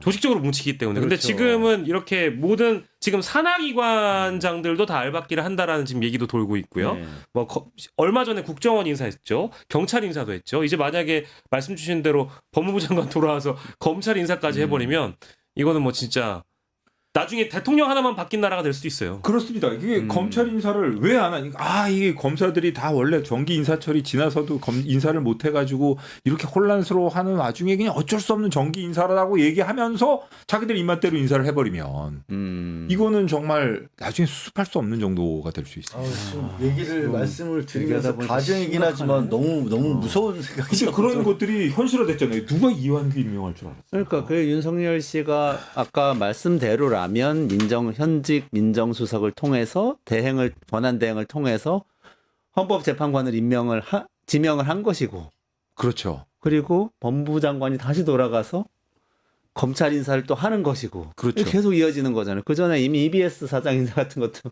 있었어요. 이게 정지되고. 요거 하나 네. 이제 단서로 또 보면 좋을 것 같은데 오늘 법무부 이제 차관이죠. 장관 직무대행 김서구 대행이 이제 또 이 법사위에 나와가지고 답변을 하는 태도를 보니까 불과 한 석 달 전으로만 시간 돌려보시면 국회에서 왜 별들 다 모아놓고 이 내란의 책임을 묻기 위해서 막 이 대부분 이제 범야권 의원들이 주로 이제 날카로운 질문하면서 성토의 장이 되지 않았습니까? 그때 법무부 차관도 마찬가지로 굉장히 납작 엎드렸고 뭐 사실 주요 내각에 있는 인사들 다 포함해가지고 그때는 완전 납작 엎드리는 분위기였어요. 법리상 내란이 될 수 있다라고 생각한다라고 답변을 그렇죠. 했었죠. 비상계엄이 실패하고 나서 모든 국무위원들과 혹은 장관 탄핵 이후에 장관 대행들도 다 납작 엎드렸어요. 최소한 한 달에서 한 달 반 동안은 국회가 부르면 오고 질문하는 대로 납작 엎드려서 응답하고 했거든요. 근데 오늘 뭐라고 그랬냐? 오늘 이완규 법제처장 헌법재판관 지명에 대해서 이건 그냥 법률적 해석으로 봤을 때 행정부 수반으로서 한덕수가 임명을 한 것이고 파면 이전과 이후는 다르다. 사고와 권위에 대한 판단을 다르게 해봐야 된다. 그래서 이것은 권위 상황으로 볼 수 있기 때문에 권한 행사 범위가 달라지므로 정당하다라고 또 이 법무부 차관도 이야기를 하고 있는 거예요. 그러니까 석 달 전에 김서구의 모습과 지금의 모습은 너무 달라요. 그러니까 만약에 이 어떤 법무부의 분위기를 잠깐 전달해 주셨으니까 이게 시간이 지나면서 지연된 정의가 아니었던 것이구나. 너무 많은 순간이 어떤 카르텔에게 힘을 부여했다. 이런 생각이 오늘 좀 들었는데 좀 그 불안함이 맞아 떨어지는 것 같기도 하고요. 이거는 뭐 그렇게 법률적인 상황을 넘어서서 한 사람 한 사람의 역할이 중요한 때 아닌가 싶습니다. 진짜. 지금 저 법무부 차관의 얘기도 참 저럴 때 이제 저도 물론 법조인이지만 법조인들이 되게 싫어지거든요. 그렇죠. 어제의 말을 그런 법논리로 궤변으로 정당화하려고 저게 드는 거니까. 지금 엉뚱한 게 이런 거예요. 윤석열 파면 전에는 윤석열의 권한을 이 권한대행이 대행하고 있었고 그 사람이 잘못을 저지른 사람의 권한을 대행하니까 그때는 임명하면 안 되겠지만 지금은 윤석열이 파면됐으니까 이제는 독자적인 권한을 가졌으니까 지명해도 된다라는 완전 이제 일반적인 상식과는 반대 얘기를 또 하는 거죠. 그렇죠. 또 사람은 하나도 바뀐 게 없는데 아니야 그때는 현직 대통령이 어쨌든 법적으로 있었잖아. 근데 그 대통령이 있는데도 불구하고 권한 대행을 하고 있으니까 그거 다 그런 거 하면 안 돼. 하지만 지금은 대통령이 없어졌잖아. 그러니까 네 맘대로 해도 돼. 이게 진짜 이런 얘기할 때 법조인들은 정말 제가 근데 그 지금 권한 받고 대행이 싶어요. 누구의 위임을 받아가지고 그 결정을 그러니까요. 하냔 달라진 게 말이죠. 없잖아요 사실은. 행정부 수반이래잖아요. 사실은 뭐 권성동 의원 공무원의 위임을 받은 건가? 그러면 권성동 의원도 뭐 지난번에는 그런 식으로 얘기하다가 똑같이 이번에 싹 그러니까 바꿨지 않습니까? 싹 바뀌었죠. 예. 알겠습니다. 그 얘기하다 보니까 시간이 많이 가는데 어쨌든 말씀 듣고 보니까 내일 박성재 장관 탄핵은 심판 정말 중요하겠습니다. 중요한 것 같습니다. 탄핵이 인용이 돼야 되겠습니다. 반드시. 오후 2시에 열리고요. 뭐 저희가 10시, 11시 비교해가지고 네. 10시에 열리면은 기각이고 11시에 열리건 다 인용이다. 뭐 이제 뭐 통계적으로 보면 맞을 수 있는데 요건은 오후 2시에 내일 열립니다. 내일 결과를 좀 보긴 해야 될 것 같아요. 내일 결과 보고 또 이야기 한번 나눠보기로 하고요. 유혁 선생님께서 지금 준비를 해오신 게 있는데 우리 헌재 윤석열 씨 파면 결정 그 결정문을 가지고 요약 해설 한번 해주시기로 했는데 말씀해 주시죠. 네, 총평. 뭐 저 양 변호사님 계시니까 부담되는데. 그 결정문 총평은 어쨌든 그 피청교인 윤석열 측의 주장이 단 한 개도 수용된 게 없습니다. 그게 그렇고요. 참 그렇게 완벽하게 안 받아들여지기도 어렵습니다. 두 번째로는 그 윤석열 대통령이 여러 가지로 뭐 얘기를 해가지고 국민들 속을 막 뒤집어 놓고 그랬는데 그런 궤변들이 다 불리한 증거로 활용됐으니까 그런 점에서 좀 통쾌하게 느껴집니다. 그리고 그 위법행위 그러니까 그 피청구인 그러니까 그 윤석열 대통령의 헌법 위반이라던가 위법행위를 인정하는데 증거가 충분하다 이렇게 판단을 했고요. 마지막으로 형법상 내란행위를 직접적으로 설명을 안 했다고 하는데 내란행위라는 건 헌법 위반인데 헌법 위반이 명백하다고 헌법재판소가 판단을 했기 때문에 형사재판에서도 유죄 가능성이 매우 높고요. 그걸 뭐 뒤집기는 어려워 보입니다. 뭐 그리고 다음번으로 뭐 이렇게 마지막으로 헌법재판소가 어떻게 보면은 그 국민 여러분들에게 당부를 하고 그랬다고도 볼 수 있는데 어떻게 보면 이 사례는 헌법 질서 파괴를 민주적으로 회복한 모범 사례인 것 같습니다. 물론 지금 그 이후에 이틀 지나서 또 준동이 있습니다만 어쨌든 간에 민주적으로 회복한 모범 사례로 영원히 남을 것 같고요. 두 번째로는 현재 권력에 대해서 파면이란 방식으로 준엄하게 응징을 하면서 미래 권력에는 이런 식으로 헌법상 권력을 남용하지 마라. 네. 그리고 국민을 통합하고 헌법을 수호하기 위해 최선을 다해달라. 이런 당부를 했다고 볼 수 있고요. 마지막으로는 이런 헌법 수호의 결과가 여러분들 시민들의 노력, 군경들의 노력도 있었던 것이고 우리 모두 헌법 질서 수호를 위해서 최선을 다하자. 이런 뭐 격려라던가 각성을 촉구한 것이라고 볼 수 있어 보입니다. 근데 지금 그 각성 그리고 그 격려에 부응하는 그런 행동이 필요한 때가 아닌가 싶습니다. 야, 이게 40대 0 판결의 1분 요약. 예, 40대 0. 네, 네. 감사합니다. 아니 근데 누가 저거 결정문 자세히 읽어보라고 그래가지고 제가 또 자세히 한번 읽어봤거든요. 저는 법 지식은 없습니다만 결론 부분에 막 좀 걸리는 얘기가 많이 있더라고요. 그러니까 예를 들면 결론 딱 시작하면서 대한민국 민주공화국이다 이렇게 막 멋있게 시작하는데 그 문영배 재판관 읽으신 거 말고 네. 전체가 있잖아요. 전체. 거기에 야당이 탄핵을 뭐 수십 건 발의하고 뭐 이런 저런 문제가 생기고 예산도 삭감하고 그랬으므로 윤석열 전 대통령이 이를 타개해야겠다는 인식과 책임감에서 계엄 선포를 했을 수도 있는데 까지를 얘기를 하더라고요. 그러니까 그 다음에 물론 그러면 안 된다는 거긴 한데 사실 많은 분들이 또 윤석열 대통령이 자기 개인적인 수사를 피하려고 계엄을 선포했다고도 생각하기도 하고 여러 의견이 있잖아요. 여기에는. 요거는 근데 너무 저 피소추인 윤석열 씨 입장에서 작성을 한 건 아닌가요? 이런 게 저는 두 가지 생각을 해봤습니다. 하나는 헌법재판소 내에도 보수적인 분들 이런 분들이 뭐 그런 의견을 내세우셔서 그냥 일부 그걸 언급했지만 그걸 배척한 것으로 볼 수도 있고 뭐 이견 대립이 있다는 둥 서로 간에 보는 견해가 차이가 있다고 이렇게 볼 수도 그런 얘기가 나오지 않았습니까? 그 결과의 산물일 수도 있고 또 하나는 양 변호사님 금방 아실 텐데 그냥 그 피청구인 측의 주장을 그대로 복사해가지고 이렇게 쭉 이게 피청구인들이 이렇게 주장하는데 그건 아니다.라고 설명을 했는데 그게 약간 좀 국민들 보기엔 불편하게 받아들일 수도 있는 것이지 헌법재판소가 그 의견에 동의했을 가능성은 조금 없어 보이는데요. 저도 그렇고요. 뭐 말씀하신 거 동의하고 거기에 또 인식이라는 단어를 썼잖아요. 네네네. 그러니까 법적으로 봤었을 때 이걸 해석을 하자면 네가 그렇게 생각했다 하더라도는 정도인 겁니다. 실제로 그런 일이 있었다라는 게 아니라 너는 그렇게 생각했지만 아무리 그래도 아무리 상대가 너를 열받게 한다고 네가 그래서 가서 때리면 돼? 이런 표현 정도라고 저는 뭐 의미를 두고 싶습니다. 알겠습니다. 오늘 여기까지 진행을 해야 될 것 같은데 많이 준비하셨는데 근데 너무 반가운 소식 우리 양지열 변호사님에 이어서 또 유학철 전 감찰관님 고정적으로 우리 매주 끝장 모시는 뉴스에 건가요? 매주 모시기로 했습니다. 매주 요일은 달라요. 격이 높아지고 있습니다. 매주 목요일 감사합니다. 매주 수요일 감사합니다. 요일은 다르지만 예, 감사합니다. 또 격조 있게 우리가 또 그리고 내란이 안 끝났으니까 내란을 끝장내기 위해서 우리 법률 전문가들이 많이 필요합니다. 저도 진짜 뭐 이틀 편하게 마음 잡고 또 이러다가 이런 일이 생겼는데 뭐 완전히 종식될 때까지는 제 역할이 있는 것 같아서 저도 보람 가지고 앞으로 책임감 있게 열심히 하겠습니다. 알겠습니다. 고맙습니다. 끝까지 한번 힘내보시죠. 네, 오늘 네. 박영식 에디터님 그리고 유혁 전 감찰관님 양재열 변호사님 감사합니다. 수고하셨습니다. 감사합니다. 네. 수고하셨습니다.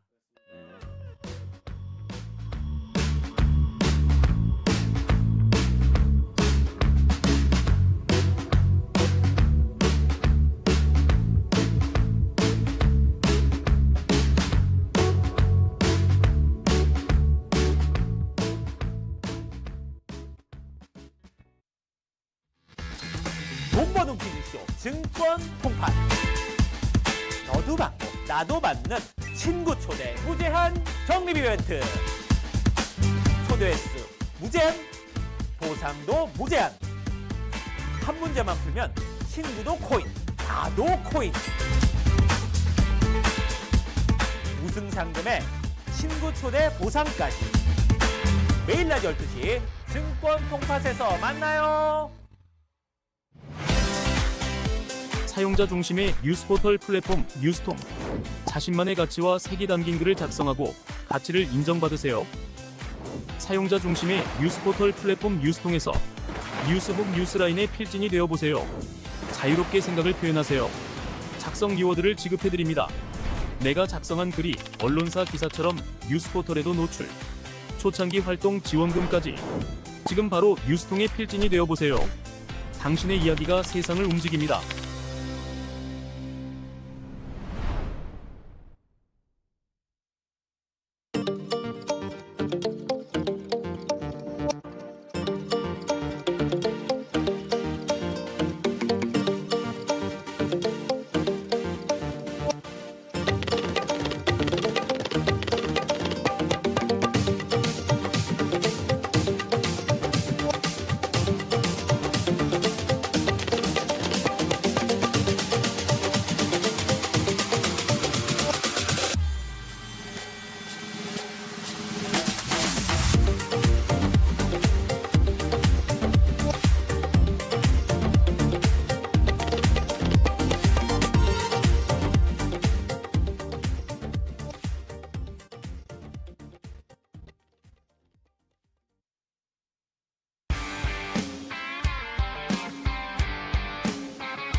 안녕하세요. 이원재입니다. 이원재 끝내주는 경제 4월 9일 수요일 라이브 시작하겠습니다. 트럼프 대통령이 중국에서 34% 관세 보복 관세 하겠다 그러니까 묻고 더블로 가. 그래서 50%를 더 매기겠다. 80 몇 %. 이런 상황이 됐습니다. 그리고 오늘 우리나라 불안정해져서 또 환율이 1480원 돌파했는데요. 2008년 금융위기 당시 그리고 1998년 IMF 구제금융 당시하고 비슷한 수준까지 다가가고 있습니다. 이런 상황에서 우리 경제 어떻게 헤쳐가야 될지 두 분 또 이 패널 모시고 오늘 말씀 나눠보도록 하겠습니다. 이광재 명지대 석좌 교수님 나와주셨습니다. 안녕하세요. 네, 어서 오세요. 네. 그리고 신세돈 송명여대 명예 교수님 나오셨습니다. 안녕하세요. 반갑습니다. 네, 어서 오십시오. 네, 반갑습니다. 또 경제 전문가를 모셔서 든든합니다. 저희 좀 오늘 많이 네. 배우겠습니다. 관세 전쟁이 이게 지금 심각해지고 있는데요. 그러니까 이게 정치인들이 이렇게 말로 허풍 떠는 거는 많이 봤는데 이렇게 막 바로 집행을 해가지고 관세를 매겨버리고 이러니까 이 시장이 완전히 공포 상황입니다. 지금 요즘 상황 두 분은 어떻게 보세요? 교수님 저부터요? 전문가시죠. 이거. 먼저 하시죠. 트럼프 관세. 그러죠. 근데 이제 우리가 트럼프를 이해하려면은 트럼프 뒤에 소위 브레인이라고 하는 두 사람을 이해를 해야 돼요. 하나는 나바로라는 사람이고 또 하나는 스티븐 미란이라는 사람인데 스티븐 미란이 지금 그 대통령 경제자문위원회 위원장을 하고 있는데 이 친구의 그 최근 논문을 보면 1차로 관세를 때리고 2차는 환율을 때린다 하는 기본 플랜이 있어요. 네, 네. 그래서 지금 관세를 때리고 있는데 그래서 이렇게 세간에서는 관세는 나중에 나올 환율을 위한 하나의 지렛대다 뭐 이런 이야기를 하고 있는데 어쨌든 지금 그 트럼프가 하고 있는 그 정책 소위 뭐 넓게 보면 보호무역주의잖아요. 이거는 지난 3세기 1800년대서부터 세계 경제가 지속적으로 성장해 온 근간이 되는 자유무역을 완전 뒤집는 정책이잖아요. 그래서 이게 만약에 성공한다 그러면 이 지각 변동이다. 엄청난 국제 경제 사의 흐름을 뒤바꿀지도 모르는 그런 의미에서 이게 지금 시작이지만 주목을 하는 결론 정리하면 어마어마한 지각 변동의 조치에 네. 일막을 풀었다. 저는 이렇게 보는 거죠. 그 흐름, 보호무역 흐름으로 갈 수도 있을 거라고 보시는 건가요? 지각 변동이 실제 일어나서? 성공할 확률은 저는 굉장히 작다고 보는데 이제 우리 기본 국제 경제학에서 보면 소규모 개방 경제에서는 자유무역이 좋아요. 근데 미국은 대국이잖아요. 네. 대국의 경우에는 보호무역을 취하면 대국은 좋아질 수가 있어요. 네. 이론적으로. 네. 그래서 만약에 이게 성공한다 그러면 미국은 분명히 잘 살아질 텐데 나머지는 전부 가난해지는 그런 차원에서 놓고 보면은 성공할 확률이 얼마냐? 저는 10%도 안 된다고 보지만 이게 전반적으로 어쨌든 미국으로서는 대단한 모험이다. 저는 그렇게 보는 거죠. 이광재 교수님께서는 문명의 변화에 대해서도 굉장히 강의도 많이 하시고 하시는데 지금 그렇게 큰 변화가 일어나고 있는 겁니까? 어떻게 보고 계세요?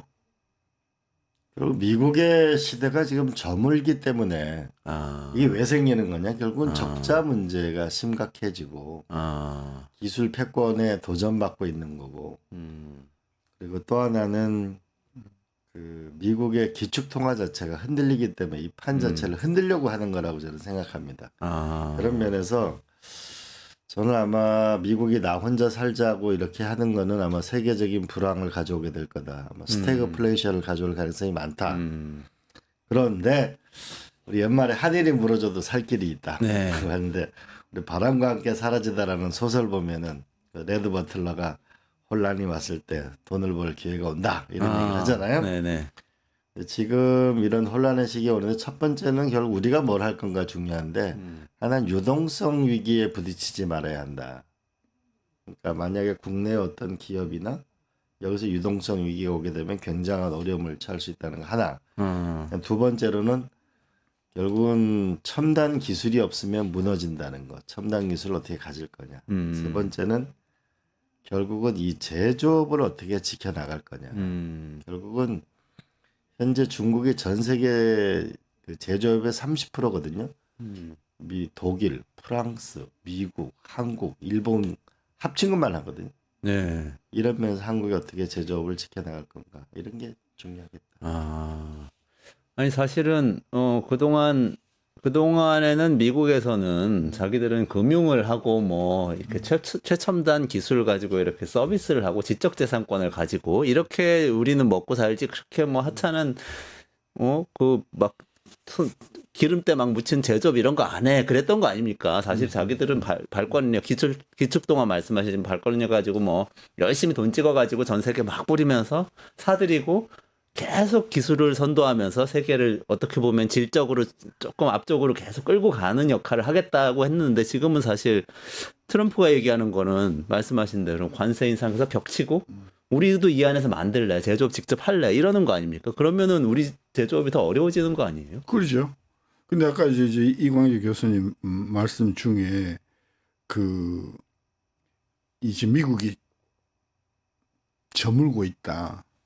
저물고 있는 말하자면 증거 중에 하나다. 굉장히 그 숨어 있는 게 아까 우리가 지금 그 미국의 제조업은 계속 쪼그라들고 금융이 계속 먹여 살려왔잖아요. 그리고 그 과정에서 달러가 굉장히 강세가 되어 왔잖아요. 제가 아까 미란이라는 친구가 지금 미국의 문제를 하나는 제조업과 수출의 문제지만 다른 하나는 환율의 문제라고 했잖아요. 네. 그 내용이 뭐냐면 달러가 너무 강세다. 달러가 너무 강세이기 때문에 아까 이제 관세 정쟁 다음에는 달러를 가격을 떨어뜨리는 약세로. 말하자면 1985년도에 있었던 플라자 합의 같은 거를 이제 만들어내겠다. 그걸 우리 말하라고 합의라고 하잖아요. 네네. 그게 이제 깔려 있는데 그렇게 하지 않을 수 없는 상황이 뭐냐면 지금 미국 시장을 소위 주식 시장이나 이 금융 시장을 떠받든 주축 세력이 외국 자본이에요. 그러니까 외국들이 그러니까 미국을 제외한 모든 나라들이 수출해 갖고 번 돈을 그걸 미국 시장에다가 굴린 거예요. 그러니까 너나 나나 할 것 없이 물건 팔아먹고 그 돈을 가지고 달러를 사니까 달러가 강세다. 그래서 이거를 고쳐야만 미국이 산다. 여기 이렇게 돼 있거든요. 네. 그러니까 아까 이제 지적하신 것 중에 미국이 아까 뭐 손에 기름때 묻혀 그냥 우리가 주식해가지고 돈 벌고 근데 지금 그렇게 해왔는데 그 와중에 외국들이 어마어마하게 번 돈이 주식시장에 들어와 있는 거예요. 상징적인 나라가 중국 아니에요. 네네네. 그러니까 지금 미국은 고민이 뭐냐면 얘네들이 돈을 빼버리면 네. 미국의 기초 자체가 흔들리는데 제조업 없지? 네. 그리고 주식에서 먹고 살던 기반도 없지? 그러니까 사실 아까 그런 면에서 지금 상황이 어쩌면 미국에 말하자면은 잘 나가던 시절이 끝나가는 상황을 인식하고 지금 그걸 어떻게 무리하게 관세하고 환율을 조작해서 버텨보자. 그렇게 우리가 해석할 수도 있는 거죠. 그러면은 아까 우리 제조업하고 첨단 기술 중요하다고 이광재 교수님 말씀하셨는데 그거를 지키기가 우린 수출을 해야 되는데 수출하기가 어려워지면은 예전보다 훨씬 힘들어지는 거 아닌가요? 어떻게 지켜야 되죠? 모르겠습니다. 미국만 관세를 치고 또 다른 나라들은 근데 자유무역을 지키는 미국의 건지. 문제하고 네. 우리 한국의 문제는 상황이 조금 달라. 왜? 우리 경제가 뭐 세계 14위, 13위라고 그러지만 미국에 비하면 10분의 1도 안 되잖아요. 네. 전 세계로 보면 한국은 모리알 같은 작은 나라란 말이죠. 그러니까 우리가 어차피 전 세계 시장을 대상으로 장사를 한다고 치면 우리가 모든 산업을 다 기술력을 갖고 다 첨단 기술할 필요는 없지. 한 두어 서너 개만 잘해도 우리 경제가 꾸려가는 데는 아무 문제가 없잖아요. 우리 지난 20년 동안 이 반도체하고 자동차 때문에 우리가 꾸역꾸역 살아온 거 아니에요. 그런 면에서 제조업의 첨단 기술이나 이런 것들이 다 할 필요는 없고 우리가 전략적으로 미래가 보이는 제조업을 우리가 집중 육성을 하는 쪽으로 가면 소위 우리 리카르도가 이야기하는 비교 우위의 원칙에 우위. 의해서 그거 팔아먹고 거기서 달러 벌어가지고 원유 사고 뿌려나갈 수 있다. 저는 그래서 우리나라의 그 문제는 그 뭐 미국이나 중국처럼 그렇게 광대하고 심각한 문제는 아니다. 저는 그래 보는 거죠. 전략적으로 산업을 네. 지정해서 그것들을 잘하는 걸 잘하게 만들면 그럼 된다. 전 되지 않는가. 근데 이제 크게 보면은 이제 그러면 뭘 먹고 살 건가라는 문제인데 결국은 이제 박정희 대통령은 중화학공업, 김대중 노무현 대통령 IT, 네. 결국은 이제 AI로 가는 건데 AI 혁신이 일어날 거냐 안 일어날 건가 중요한데 AI에서도 뭐가 한국에 맞을 거냐가 중요하잖아요. 네, 저는 네. 그래서 피지컬 AI 로봇 산업이 될 피지컬에 거다. 그 엔비디아 젠슨 황이 얘기했던 그 네, 그래서 결국 로봇 그래서 산업이죠. 제가 네. 그렇죠 로봇 산업제. 그래서 제일 중요한 건 그래서 현대자동차가 갖고 있는 보스턴 다이내믹스를 유치해야 된다. 아 보스턴 다이내믹스가 로봇에서 그래도 최첨단 회사인데 세계- 인수했죠. 세계 현대차가. 최첨단 회사고 현대자동차가 인수했는데 만약 저것을 우리가 유치하게 되면 부산, 경남, 울산 지역의 자동차 부품은 산업은 새롭게 일어설 수 있는 아, 로봇 절대적 산업으로. 기회가 되는 거죠. 그리고 아. 로봇 자체가 산업계 혁신을 또 가져오게 되는 거죠. 네네네. 그다음 두 번째로는 또 하나는 이제 미국, 중국이 이렇게 다투게 되면은 플랫폼 국가가 되는 게 하나의 전략인데 싱가포르 같은 데 있잖아요. 네. 그잖아요. 이런 전략, 그러니까 금융산업이나 국제기구나 다국적 자본이 와서 우리가 싱가포르보다는 잘 할 수 있잖아요. 이걸 어떻게 만들었냐. 그다음에 또 하나는 이게 제가 오랫동안 고민했는데 앞으로 수출 상품이 뭐가 될 건가. 저는 도시가 될 거다. 이제 과거에는 물품을 파는 시기였다면 앞으로 30억 명의 도시로 나오거든요. 네. 인도네시아. 도시 인구가 전 도시, 세계적으로 도시가 그렇게 나오고. 된다. 그러면은 우리가 6.25 전쟁 이후로 60년 동안 돈을 아주 버는 모든 돈이 은행 통장 잔고 빼놓고 서울 이 빌딩 이런 거잖아요. 빌딩, 공항. 응? 도시인데 인도네시아도 보면 수도를 옮기잖아요. 네. 어마어마한 비용을 들였어요. 맞아요. 네.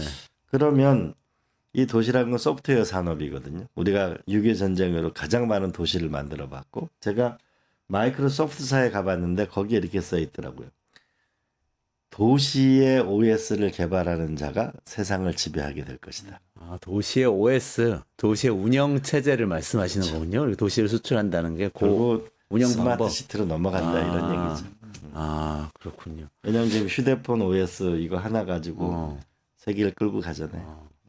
정말 재밌는 얘기네요.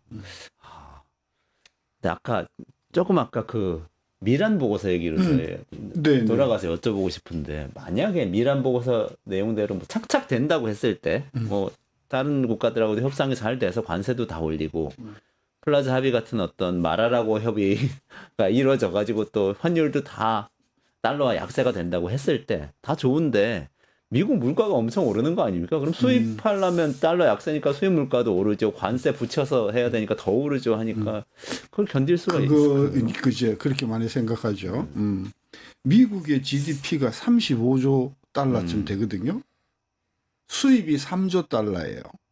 10분의 1이 안 돼요. 아, 그렇진 근데 제가 미국의 GDP가 35조 달러라는 거는 부가가치 기준이거든요. 아, 그러네요. 매출로 따지면 한 100조 달러쯤 돼요. 네. 그럼 100조 달러 매출에 수입이 3조 달러니까 3%가 안 돼요. 그러면 수입 원자재 또는 수입 뭐 소비재 이런 걸 다 합해서 전체 매출의 3%도 안 되는 상황에서 원자재 가격이 관세 때문에 50% 오른다고 하자. 그럼 그것이 미국의 물가에 주는 효과는 얼마냐? 관세 50%에 물가 1%거든요. 그럼 관세가 평균 제가 계산해 보니까 상호 관세가 미국의 교역 비중으로 다 계산해 보니까 30%더라고요. 그러니까 30%가 그대로 간다고 했을 때 그게 미국의 물가에 주는 효과는 풀 이펙트가 다 왔을 때 1%가 안 된단 말이에요. 그러니까 생각하는 것만큼 관세가 물가를 영향을 많이 주지 않는다. 마찬가지로 환율도 10% 올라갔을 때 미국이 물가에 주는 영향은 0.3%밖에 안 돼요. 그러니까 과거에 우리나라 그 거시 경제 분석을 해보면은 우리나라 같은 경우와 같이 이제 개방 경제잖아요. 수출이 많이 의존하잖아요. 그 경우도 환율이 10% 올랐을 때 물가에 주는 영향은 0.3% 정도밖에 안 돼. 그래서 생각하는 것만큼 물가가 오르는 것은 아니다.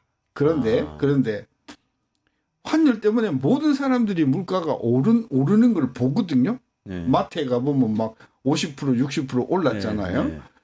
그러므로 해서 사람들이 이 소위 expectation을 바꾸는 거예요. 이거 물가 올라가는 거 아니야? 네네. 요런 이제 기대를 하게 되면 그게 바로 뭐로 반작용으로 나타나냐면 임금 협상에서 급여를 올려달라고 하는 요구로 반영이 되겠죠? 네. 이제 이래 되면은 이건 또 다른 문제가 되는 거죠. 그래서 정리하면 환율 자체가 거시경제적으로 물가에 주는 영향은 대단히 작으나 그것이 심리적으로 영향을 줘갖고 사람들의 기대에 인플레 오는 거야.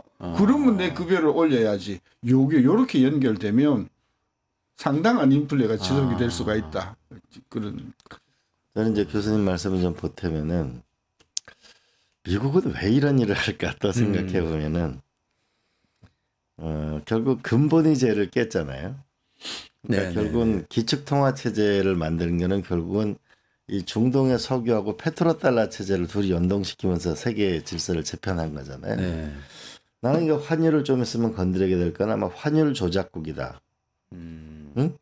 이 환율에 대한 공격을 하는가 동시에 나중에 그럼 본질적으로 어디로 가게 될까라고 보면은 나는 또 하나의 이 중동, 왜 지금은 미국 스스로가 이미 원유를 자급자족을 하잖아요. 네네네. 그러니까 중동하고 지금 서서히 갈등을 빚는 거잖아요. 그럼 페트로달러 체제 다음에 달러 기축통화 체제를 유지할 수 있는 뭔가 시스템을 짜려고 하는 거 아닐까. 하나는 환율 조작 문제를 문제 삼고 더 나아가서 나는 뭔가 이 스테이블 코인이나 뭔가 새로운 통화 체제나 새로운 이걸 뭔가를 준비하고 있는 거 아닌가. 나는 그런 생각이 미국에 그냥 이게 버리는 일이 아니고 난 새로운 세계 질서의 구축을 전략을 가지고 움직이는 거라고 저는 그렇게 생각해요. 기축 통화 체제를 바꾼다. 그렇게까지 생각하고 있다. 페트로달러 이렇게 석유와 연동돼 있는 걸 바꿔 나가는 거죠. 근데 지금 상황에서는 이렇게 하면은 더 미국이 고립되는 분위기로 가는 건 아닌가요? 그것이 고립되죠. 그러니까 벌써 지금 중국하고 EU가 네. 좀 손잡고 우리 공동 대응하자. 네, 거기다가 만약에 러시아까지 가면 완전히 미국을 고립시킨다 가면은 큰일 나는 문제죠. 근데 약간 지금 그 달러 체제 우리가 소위 1947년도 브레튼 우즈 체제 이후에 사실 이제 근본위제를 버린 거는 1932년인데 네. 그 근본위제 이코로 영국의 파운드 체제거든요. 그러니까 결국은 근본위제를 버린 거는 영국이 저물고 그 골드의 중심에 달러를 두고 네. 사람들이 뭔 달러야 이거 종이 쪼가리 아니야. 그래 오케이 그러면은 이 달러 가져오면 금 바꿔줄게 네. 해가지고 이제 우리가 브레튼 우즈 체제가 시작했는데 이번에 그 미란 보고서 내용을 다르다 보면은 이런 이야기가 있어요. 지금 중국도 위안화를 기축통화로 하겠다는 움직임이 좀 있거든요. 네, 네. 굉장히 그 치밀하게 지금 네, 하고 네, 있는데 네, 네. 지금 트럼프가 굉장히 고민하는 게 뭐냐면 사람들이 달러를 버리게 되는 것. 그러니까 기축통화로서의 달러의 위치가 손상이 가는 것. 네. 이걸 제일 꺼려하는 지금 상황이거든요. 그래서 그게 이제 뭐 스테이블 코인이나 뭐 다른 그 기축통화로 가는지는 모르겠으나 어쨌든 트럼프는 달러의 이 그 지위 이거를 계속 지키고 싶어 한다. 그렇죠. 그게 패권이니까. 그렇죠. 네. 그게 무너지면 미국은 진짜 기댈 곳이 없다. 그 생각을 아직도 하고 있는 것 같아서. 근데 문제는 뭐냐면 달러가 너무 강세니까 이거 어느 정도 약세로 가자. 그러면 네, 네. 어느 정도 약세냐? 내 모르긴 해도 그 달러 인덱스 기준으로 100 정도? 100. 지금 100이거든요. 네네네. 한 100 정도까지 이제 그 유지시키. 왜냐하면 한 몇 달 전에 110까지 갔었거든요. 네네네. 그래서 이건 너무 세다. 그래서 내부적으로는 달러를 한 100 정도, 달러 인덱스 정도 100 정도로 유지하는 합의를 하자. 근데 아까 잠깐 말이 나왔는데 그 말하라고 합의에 네네네. 그 내용이 핵심이 뭐냐 하면요. 달러 사지 마라. 하지 말고 네. 왜 달러 사면 달러 가치가 올라가니까 네. 대신 국채를 사라. 국채를 사는데 국채도 만기가 짧은 거 사지 말고 100년짜리 사라. 아, 100년짜리 사는데 조건이 있다. 네. 이거 사면 절대로 못 판다. 그거는 그냥 삥 뜯는 거 아닙니까? 그렇죠. 삥 속된 뜯는 말로. 거지. 삥 뜯는 돈 건데 내놔라. 아무도 따라올 사람이 없을 거 아니에요. 네. 그지? 그래서 얘네들이 이제 고안해낸 아이디어, 이게 미란 아이디어입니다. 네. 너가 100년치를 갖고 있다가 갑자기 달러를 써야 할 일이 생기지 않냐. 그러면 연방준비은행이 무제한으로 그걸 담보로 해서 있는 만큼 현금을 캐시를 해줄게. 요게 말하라고 합의의 이제 핵심이고요. 네. 그 다음에 이제 안 들어와? 안 들어와? 오케이. 그러면 우리가 너가 군사적으로 보호 안 해줄 거야. 근데 내가 보기에는 좀 유치하게 짝이 아무도 따라올 사람 없을 것 같아. 그렇죠. 이제 저기서 이제 우리가 미국 하원 의장이나 미국의 큰 정책의 변화 보면은 코인에 대해서 계속 언급을 하잖아요. 왜 그럴까? 근데 그 미국 하원 의장의 경우 보면 미국 국채의 불안정성을 보완해주는 역할을 할 수도 있을 수 있다.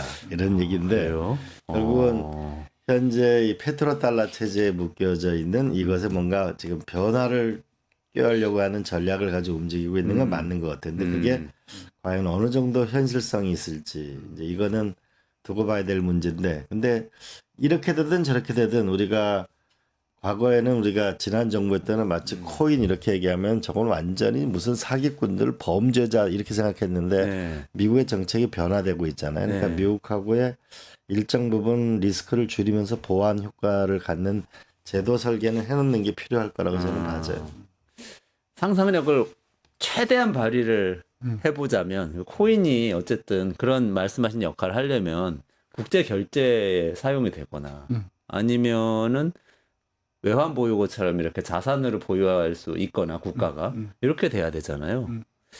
최대한 상상하면은 그렇게 될 수가 결제 있을까요? 수단으로서는 작용할 수가 있죠. 네. 예, 그 수단이 결제 수단으로 작용할 수 있는데 이게 지불 준비 자산으로 하려면은 많은 나라들이 그걸 지불 준비 자산으로 인정을 해줘야 되잖아요. 근데 그건 전 어렵다고 생각해요. 달러는 그래도 그리고 금은 그래도 뭐 위안은 그래도 스위스 프랑은 뭐 그래도지만 코인을 지불 준비 자산으로 한다?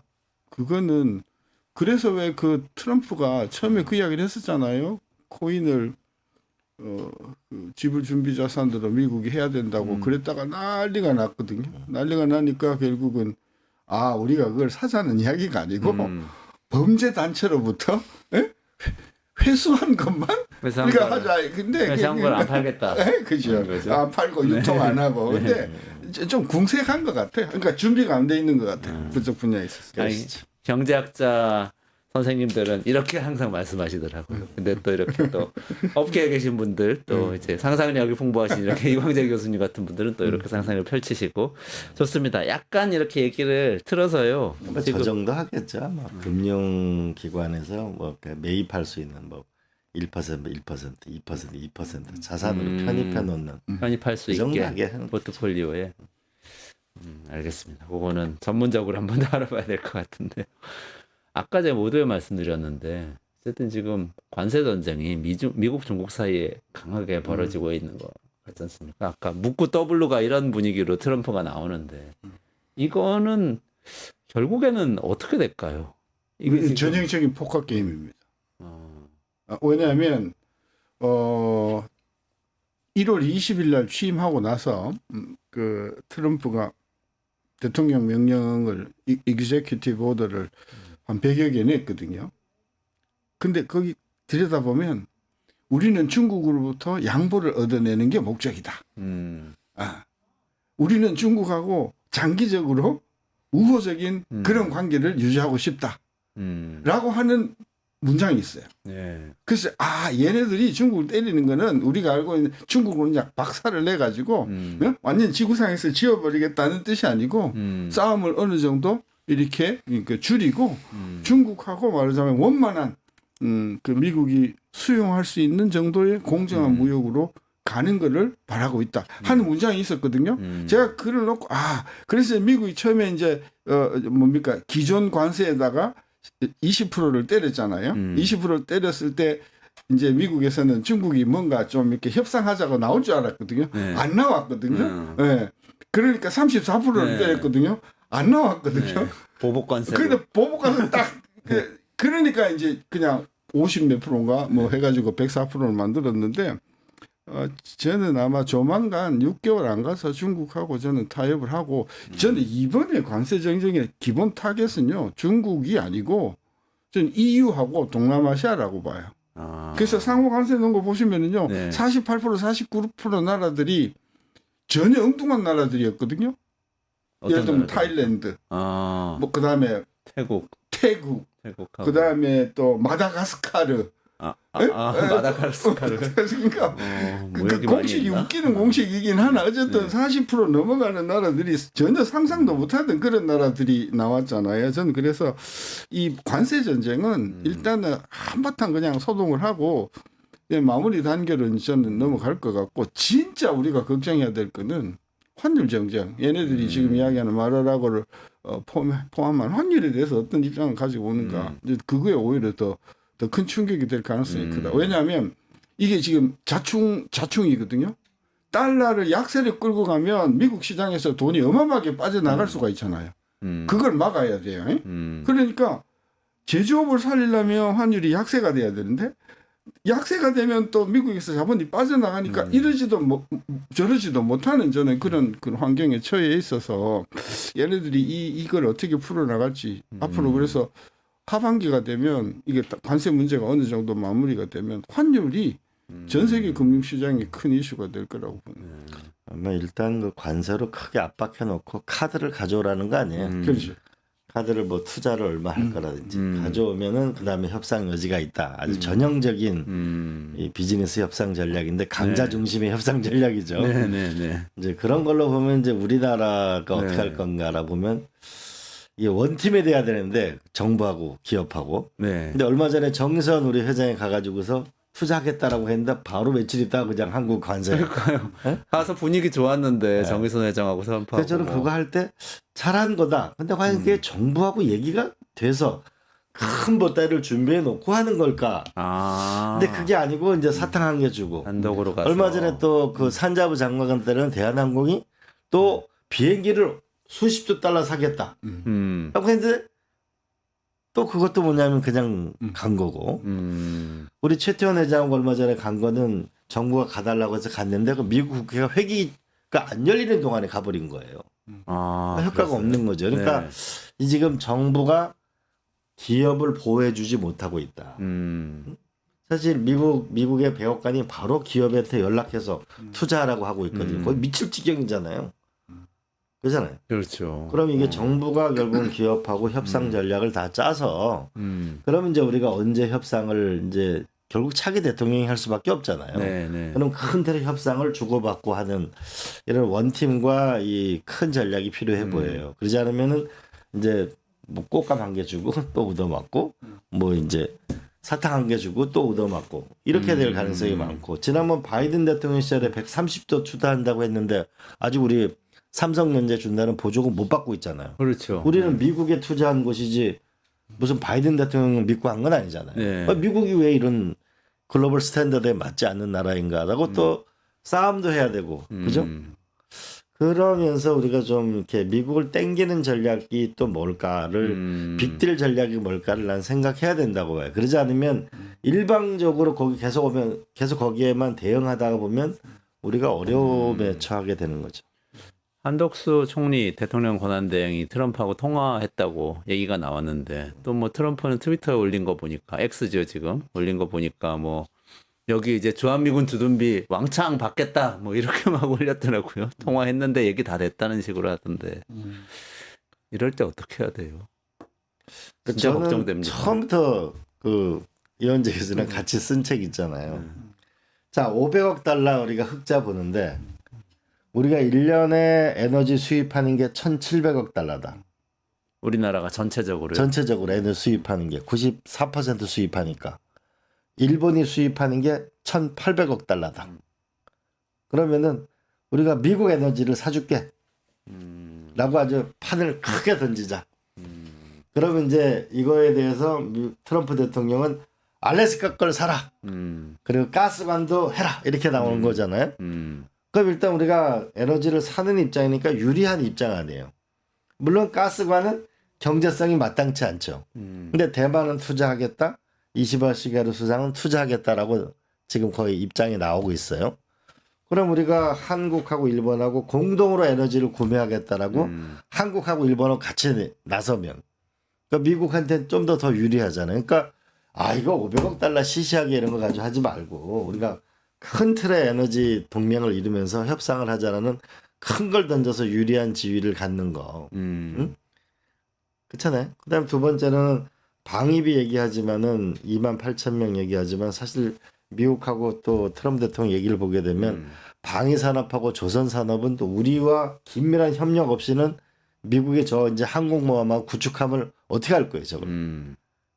바다에서 뭔가 협력이 일어날 수 있는 그래서 우리가 윈윈할 수 있는 잘할 수 있는 카드도 빨리 준비를 해가지고 차기 대통령이 오면은 이제 6월 14일 날 캐나다의 G7 정상회의가 열리니까 그때부터 아마 10월 30일 경주 에이펙 정상회담까지 숨가쁜 아마 올 1년이 기다리고 있는 거 아닌가 싶은데. 우리나라 좀 정신 똑바로 차려야겠네요.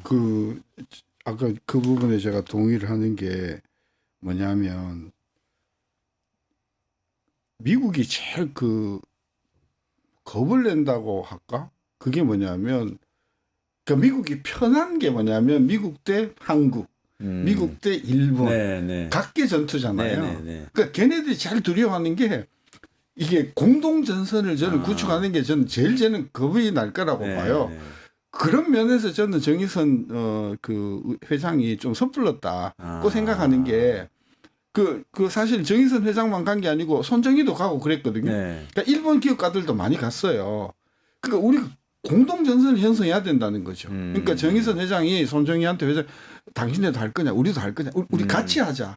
그 같이 카드를 내 가지고 미국과 한국의 그 일본에 유리한 거를 해내자. 저는 그런 면에서 한일 이제 미국의 그 보도가 난 거 봤죠. 한중일 그 세 장관이 손잡고 있는 거 보고 막 미국이 큰일 났다고 하잖아요. 그러니까 그게 걔네들이 지금 겁내는 게 그 부분에 따라서 뭐 중국을 우리가 같이 손잡는 거는 뭐 하다고 하더라도 적어도 한국, 일본, 대만 정도는 손잡을 수 있는 거다. 또 하나는 뭐냐면 지금 대통령이 공석이잖아요. 한덕수 뭐 대행이지만 대행이잖아요. 근데 이시바는 수상이니까 그런 면에서 우리가 좀 핸디캡이긴 하나 일단 공동으로 우리가 작업을 하는 것이 우리한테 유리하다고 보는 거고 아까 조선은 우리 언론에는 굉장히 우리나라만 독보적으로 뭐 군함을 만들 수 있고 수리할 수 있는 줄 전 그렇게 보도가 나가는 게 그 사실이 아니라고 봐요. 그래요? 일본도 어마어마 지금 세계 3위입니다 지금. 그리고 앵화가 약세가 되는 바람에 걔네들이 마음만 먹으면 조선의 어떤 능력 그리고 기술 면에서 한국을 얼마든지 저는 따라가거나 어떤 능가할 수 있는 그 캐파를 일본은 지금 가지고 있다고 보거든요. 그런 면에서 보면은 이번에 뭐 트럼프가 한국에 대해서 막 조선에 대해서 막 엄청나게 눈독 들이는 것 같이 저는 아니라고 생각해요. 그 조선에 있어서는 일본이 상당한 우리가 아직도 그 항공모함을 못 만들어 봤는데 일본은 이미 2차 세계대전 때 항공모함을 만들어 본 나라잖아요. 저는 그래서 이렇게 조선이 됐든 뭐 이런 방위 산업에 있어서도 일본하고 미국이 가까워질 가능성이 훨씬 더 크다. 저는 그런 점에서 너무 그렇게 우리 조선이나 우리 방위산업이 그렇게 김치국물 마시는 거는 이 전형적인 관료들의 자만심이라고 생각하는 거죠. 지금 이제 그런 면에서 이제 이런 게 논의가 되고 있거든요. 미국에는 상업용 선박에 대해서는 미국에서만 만들어야 된다 이런 법이 있잖아요. 그래서 지금 미국에서 일단은 생각하는 게 뭐냐면, 그러니까 한국, 미국, 일본 이 조선회사를 합자회사 같은 걸 생각을 해요. 예, 그러면 우리한테는 유리한 환경이 생길 수 있죠. 네. 그다음에 그 미국에서도 한 나라만 하는 것보다는 우리 사실 한미일 군사동맹은 우리가 굉장히 그거는 거리를 둬야 될 일이거든요. 그러나 뭐냐면 한미일의 경제협력이다, 조선협력이다, 네. 에너지협력이다. 그리고 방위 부분에 협상이 들어가면 우리 같은 경우는 조금 유리한 게 일본 하듯이 우리한테 해달라. 뭐냐면 일본의 미일 방위조약 제1조는 일본의 유사 상황이 되면 언제든지 미군이 가게 돼 있어요. 자동 개입이에요. 자동 개입. 네. 근데 한국은 뭐냐면 협의하게 돼 있어요. 그러면 이 문제를 어떻게 할 거냐 그러면은 왜 자꾸 돈 얘기만 하냐. 그렇잖아요. 그렇게 되면 결국은 방위라고 하는 거는 조선 문제가 없으면은 이 세계 바다를 통해서 미국의 방위력을 구사하는 건데, 그런 면에서 이번에 우리가 일본하고의 역사 문제는 역사 문제지만 한편으로는 미국의 협상 카드를 높이기 위해서라도 같이 협력하는 것도 나는 좋은 방안일 수 있겠다 이렇게 봐죠. 그러면 이제 조선 쪽도 좀 유리해지는 게 있고, 특히 우리가 뭐 북극 항로 쪽으로 가게 되면 우리가 뭐 쇠빙산이나 이런 데서는 중국 다음으로 우리가 세계적인 기술을 가지고 있으니까. 일각에서는 지금 우리가 한중 FTA가 있잖아요. 한일 FTA는 없는데 한중일 FTA를 해보자 이런 얘기도 있던데. 한일. 아니요, 한중일을 아예 해보자는 거죠. 한중일. 네, 아예 삼국? 네네. 아예 왜냐하면 한일 FTA는 또 우리나라 기업들이 그렇게 반대를 한다는 거예요. 그렇죠. 여러 제조업 경쟁 관계 때문에. 경쟁력이, 근데 이제 네. 중국을 우리가 매개를 해서 가지고 들어가면서 뭔가 만들어 보자. 근데 그게 이런 얘기가 무슨 있더라고요. 그게 무엇을 전제를 해야 되냐면 한중 FTA가 사실상 FTA냐? 그 FTA가 아니에요. 그냥 모순만 FTA지. 그리고 사실 그걸로 큰 무리를 일으켰는데 트럼프가 그랬잖아요. 한국의 관세율이 50%라고. 또 우리나라는 그 무슨 소리냐? 우리는 한미 FTA를 제로라고 그러는데 한미 FTA 때문에 우리 관세가 제로라고 떠드는 사람도 그 한미 FTA 읽어보지도 않은 사람이에요. 그러니까 공산품 일부에 대해서는 관세가 완전히 철폐된 건 맞지만 그 외에 상당 부분에 한미 FTA 페이지가 1000페이지가 넘는데 네. 그 대부분이 뭐냐면 농산물에 대한 보호 규정이거든요. 그러니까 사실상 뭐 관세는 없다고 하더라도 그동안의 여러 가지 그 비관세 장벽을 네. 감안하면 관세 상당액으로 따지면 50% 넘어가는 관세가 사실상 많아요. 네. 따라서 아까 한중일 FTA는 아니 FTA를 제대로 하고 뭐 해야지 그것도 아니고 말이지 엉성하게 한 FTA는 차라리 안 한 만도 못한 거지 사실은. 예, 그건 한중일 FTA는 그거는 가야 될 길 너무 먼 길이에요. 왜냐하면은 아까 좀 전에 말씀하셨던 한미 FTA 결국 농업 문제는 그거는 사실은 우리가 많이 빼놓고 한 거잖아요. 네네네. 알겠습니다. 그 외환 문제를 좀 넘어가서 얘기하면서 마무리 지어야 될 것 같은데요. 지금 어쨌든 환율이 너무 빨리 오르니까 지금 많은 분들이 외환위기 또 오는 거 아니냐 이런 걱정을 좀 하고 계세요. 그리고 지금 환율 전망 어떻게 보세요? 아까 말씀하신 대로라면 다시 낮아져. 네. 해야 되는데 그렇죠. 미국 지금 네. 우리가 하도 IMF 때 엉성하게 뛰어가지고 그리고 2008년 9년에도 사실 IMF 당시에 말입니다. 1997년도 말에 우리 외환보유고가 280억 달러 장부상이 있었어요. 네. 우리가 IMF한테 비상금융으로 받은 돈이 160억 달러거든요. 그러니까 IMF한테 비상금융 받은 돈보다도 장부상으로는 더 많이 우리가 외환보유고가 있었어요. 근데 그게 문제가 뭐냐? 못 받을 돈이었던 거죠. 부실 채권이었던 거예요. 그 다음에 2008년 우리 금융위기가 있었을 때 강만수 장관 있었을 때도 우리 외환보유고가 2,800억 달러거든요. 2,800억 달러나 있었음에도 불구하고 그걸 가동을 못한 이유가 뭐냐? 이게 전부 채권이고 주식이었던 거예요. 그러니까 파는 순간 가격이 떨어졌으니까 네. 이거를 50% 그러니까 1,000억 달러에 가까운 손실이 나는 거예요. 그러니까 기재부에서는 그 손실을 낼 수가 없으니까 이거 놔두고 우리가 600억의 그 딜을 한 거잖아요. 그런 관점에서 보면 지금 우리나라가 지금 그러니까 정부 그다음에 뭐 한국은행을 포함해서 정부 그다음에 기업 그리고 금융기관 등등이 가지고 있는 돈이 적어도 받을 돈만 하면 2조 달러가 넘어요. 물론 줄 돈이 있으니까 다 빼면 한 1조 달러 우리가 네트로 가지고 있거든요. 절대로 한국의 외환위기는 안 일어난다. 즉 채무 불이행이 그 97년과 같은 그거는 안 일어난다. 그리고 만일의 경우에 달러가 쇼티지가 나면 그 쇼티지를 메꿀 수 있는 지금 장치들은 꽤 많이 있어요. 수압도 있고 하니까 외환위기는 저는 안 일어나는데 뭐는 걱정이 되냐. 환율은 지금 1,500원이 뚫어질 가능성이 크다. 그게 이제 문제인데 하반기에 이제 그 관세 문제가 어느 정도 가라앉고 미국이 본격적으로 달러 강세 문제를 손 좀 본다고 하면은 저는 빠르게 원화 환율은 1,400원대 아래로 내릴 가능성이 커서 일단은 지금과 같은 패닉 상황은 저는 오래 못 간다. 그런 관점에서 환율에 대해서는 추석 지나고 나면은 저는 빠른 속도로 안정이 될 것 같고 봐요. 저도 뭐 이 결국 관세 문제는 아마 트럼프 대통령의 이 미국 중심의 경제를 끌고 가기를 일종의 카드라고 봐지고 이제 협상 국면이 시작하면서 안정화될 거라고 봅니다. 다만 현재로 보면 우리가 그 기업 부채도 상당히 높거든요. 이래서 사실 시중에서 얘기되는 몇 개의 기업들이 있잖아요. 유동성 위기에 빠지면 반드시 이건 어려움에 봉착하는 그거를 안 막는 게 안 생기도록 하는 게 중요하고 좀 전에 교수님 말씀하셨듯이 우리가 2008년도에도 그렇고 이제 미국과 통화 수합을 했거든요. 지난번 우리 코로나 때도 했잖아요. 네네네. 그때 이제 미국 캐나다 국회도 그랬고 일본 국회도 그랬고 국회에서 만장일치 결의안해가지고 미국과의 통화 수합 결의안 같은 걸 했거든요. 근데 지금 과연 통화 수합이나 이런 게 필요할 수 있다라고 하면 나중에 패키지 딜 차원에서 이런 걸 미리미리 준비했다가 수합이나 이런 상황을 더 우리가 일본 같은 경우는 미국하고 굉장히 안정적 지위를 가지고 있잖아요. 그런 면에서 하면 훨씬 더 심리적 안정감은 커질 수 있겠죠. 그리고 일본은 우리보다도 훨씬 더 이 외화 상황이 좋아요.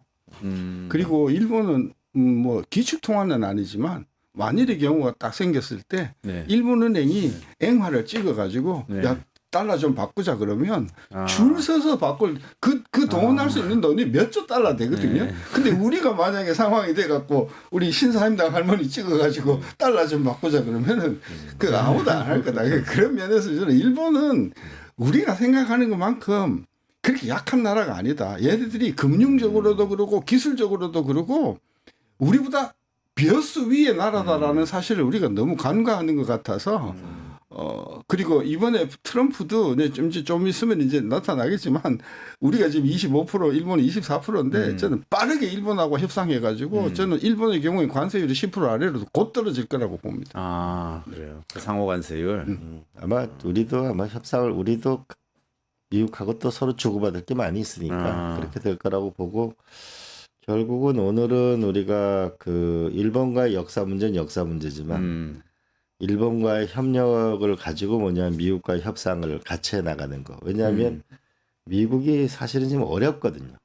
그런 면에서 한국하고 일본하고 같이 움직여주는 게 미국의 전략적 이익에는 굉장히 중요한 거고. 그럼 우리는 그걸 가지고 서로 협력하면 좀 더 유리한 협상 환경을 만들 수가 있고 라고 봐지는데 근데 결국은 자기 실력 같아요. 결국 우리 경제 체질과 기술을 갖고 있느냐 없느냐. 우리가 반도체 근데 이제 기술을 쌓는 게 하루 이틀이 되는 게 아니고 일본은 100년 이상 이제 기술을 닦아온 나라인데 그래도 우리 반도체 자동차 이런 것들 기술이 어때요? 그래도 경쟁력이 그동안 있었던 거 아니에요? 근데 반도체는 뭐 지금 대만 다 따라왔잖아요. 그리고 이제 미국도 마음먹고 그다음에 일본도 지금 마음먹고 반도체를 생산하니까 우리가 뭐 반도체 영원히 우수할 거라고 생각 못했던 것이도 그리고 자동차 뭐 지금 현대가 잘하고 있지만은 사실 공평하게 미국에서 자동차 평가를 하는 J.D. 파워의 그 평가를 보면 우리가 뭐 타의 추종을 불허하는 그런 자동차 메이커는 아닌 것이죠. 그러니까 우리는 현재 수준만이라도 잘 지켜내면 괜찮은데 지금 중국 따라오죠. 조금 있으면 인도네시아 따라올 거고요. 조금 있으면 태국도 따라올 거 아니에요. 그러니까 우리가 우리 현재 위치를 잘 지키는 것만 해도 이게 쉽지 않은 일이단 말이에요. 그래서 저는 너무 일본을 그냥 역사 의식을 가지고 막 도저히 상종 못할 사람이라고 생각하는 것도 좀 좋지 않고, 그 다음에 또 일본을 또 너무 기술적으로 폄하하는 것도 저는 우리 위상을 정확하게 잘 알고 일본한테 배울 게 있으면 배우고 배울 게 있으면 대만한테도 배우고 태국한테도 배우고 이런 겸한 자세가 진짜 굉장히 필요하다고 생각합니다. 저기다 이제 더 보태면 지금이 미국이 전체적으로는 깔아놓은 것 같지만 사실 앞으로 10년, 20년에 세계 하이테크는 미국이라고 봐야 돼요. 결국 우리가 루트 서버의 86%가 미국이거든요. 결국 이 지식과 기술이라는 부분에서 미국이 갖고 있는 압도적 위위 부분을 우리는 또 어떻게 얻어낼 것인가. 우리가 지금 미국 유학생이 점점 줄어들고 있거든요. 그럼에도 불구하고 일본보다는 3배 많아요. 그게 오늘날 미국, 우리 한국의 기술력의 힘이라고 봐야 돼요. 결국 지적 힘이 그걸 갖고 결국 세계의 기술을 일으키는 거니까 그런 면에서 일본과 협력할 건 하고 협상력을 높이고 결국은 하이테크 기술은 미국하고 어떻게 원활히 이런 그런 면에서 이런 거죠. 우리가 갖고 있는 돈이 있으면 미국의 MIT 같은데 우리가 지금 AI 학과도 못 만들고 있잖아요. 네. MIT 연구소에 우리가 조 단위의 돈을 한국하고 미국하고 같이 만들어낼 수 있잖아요.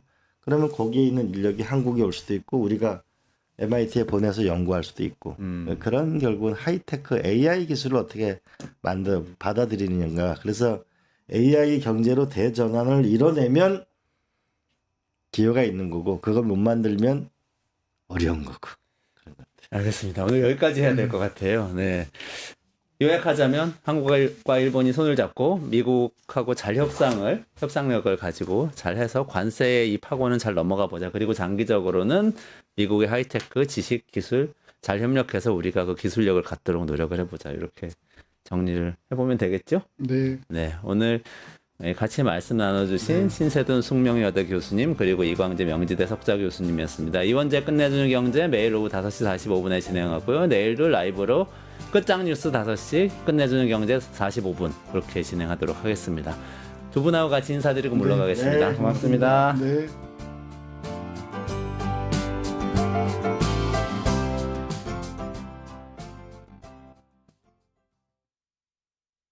뉴스토마토 K평화연구원이 12.3 내란을 막아낸 시민영웅 1000명 찾기 프로젝트를 진행합니다.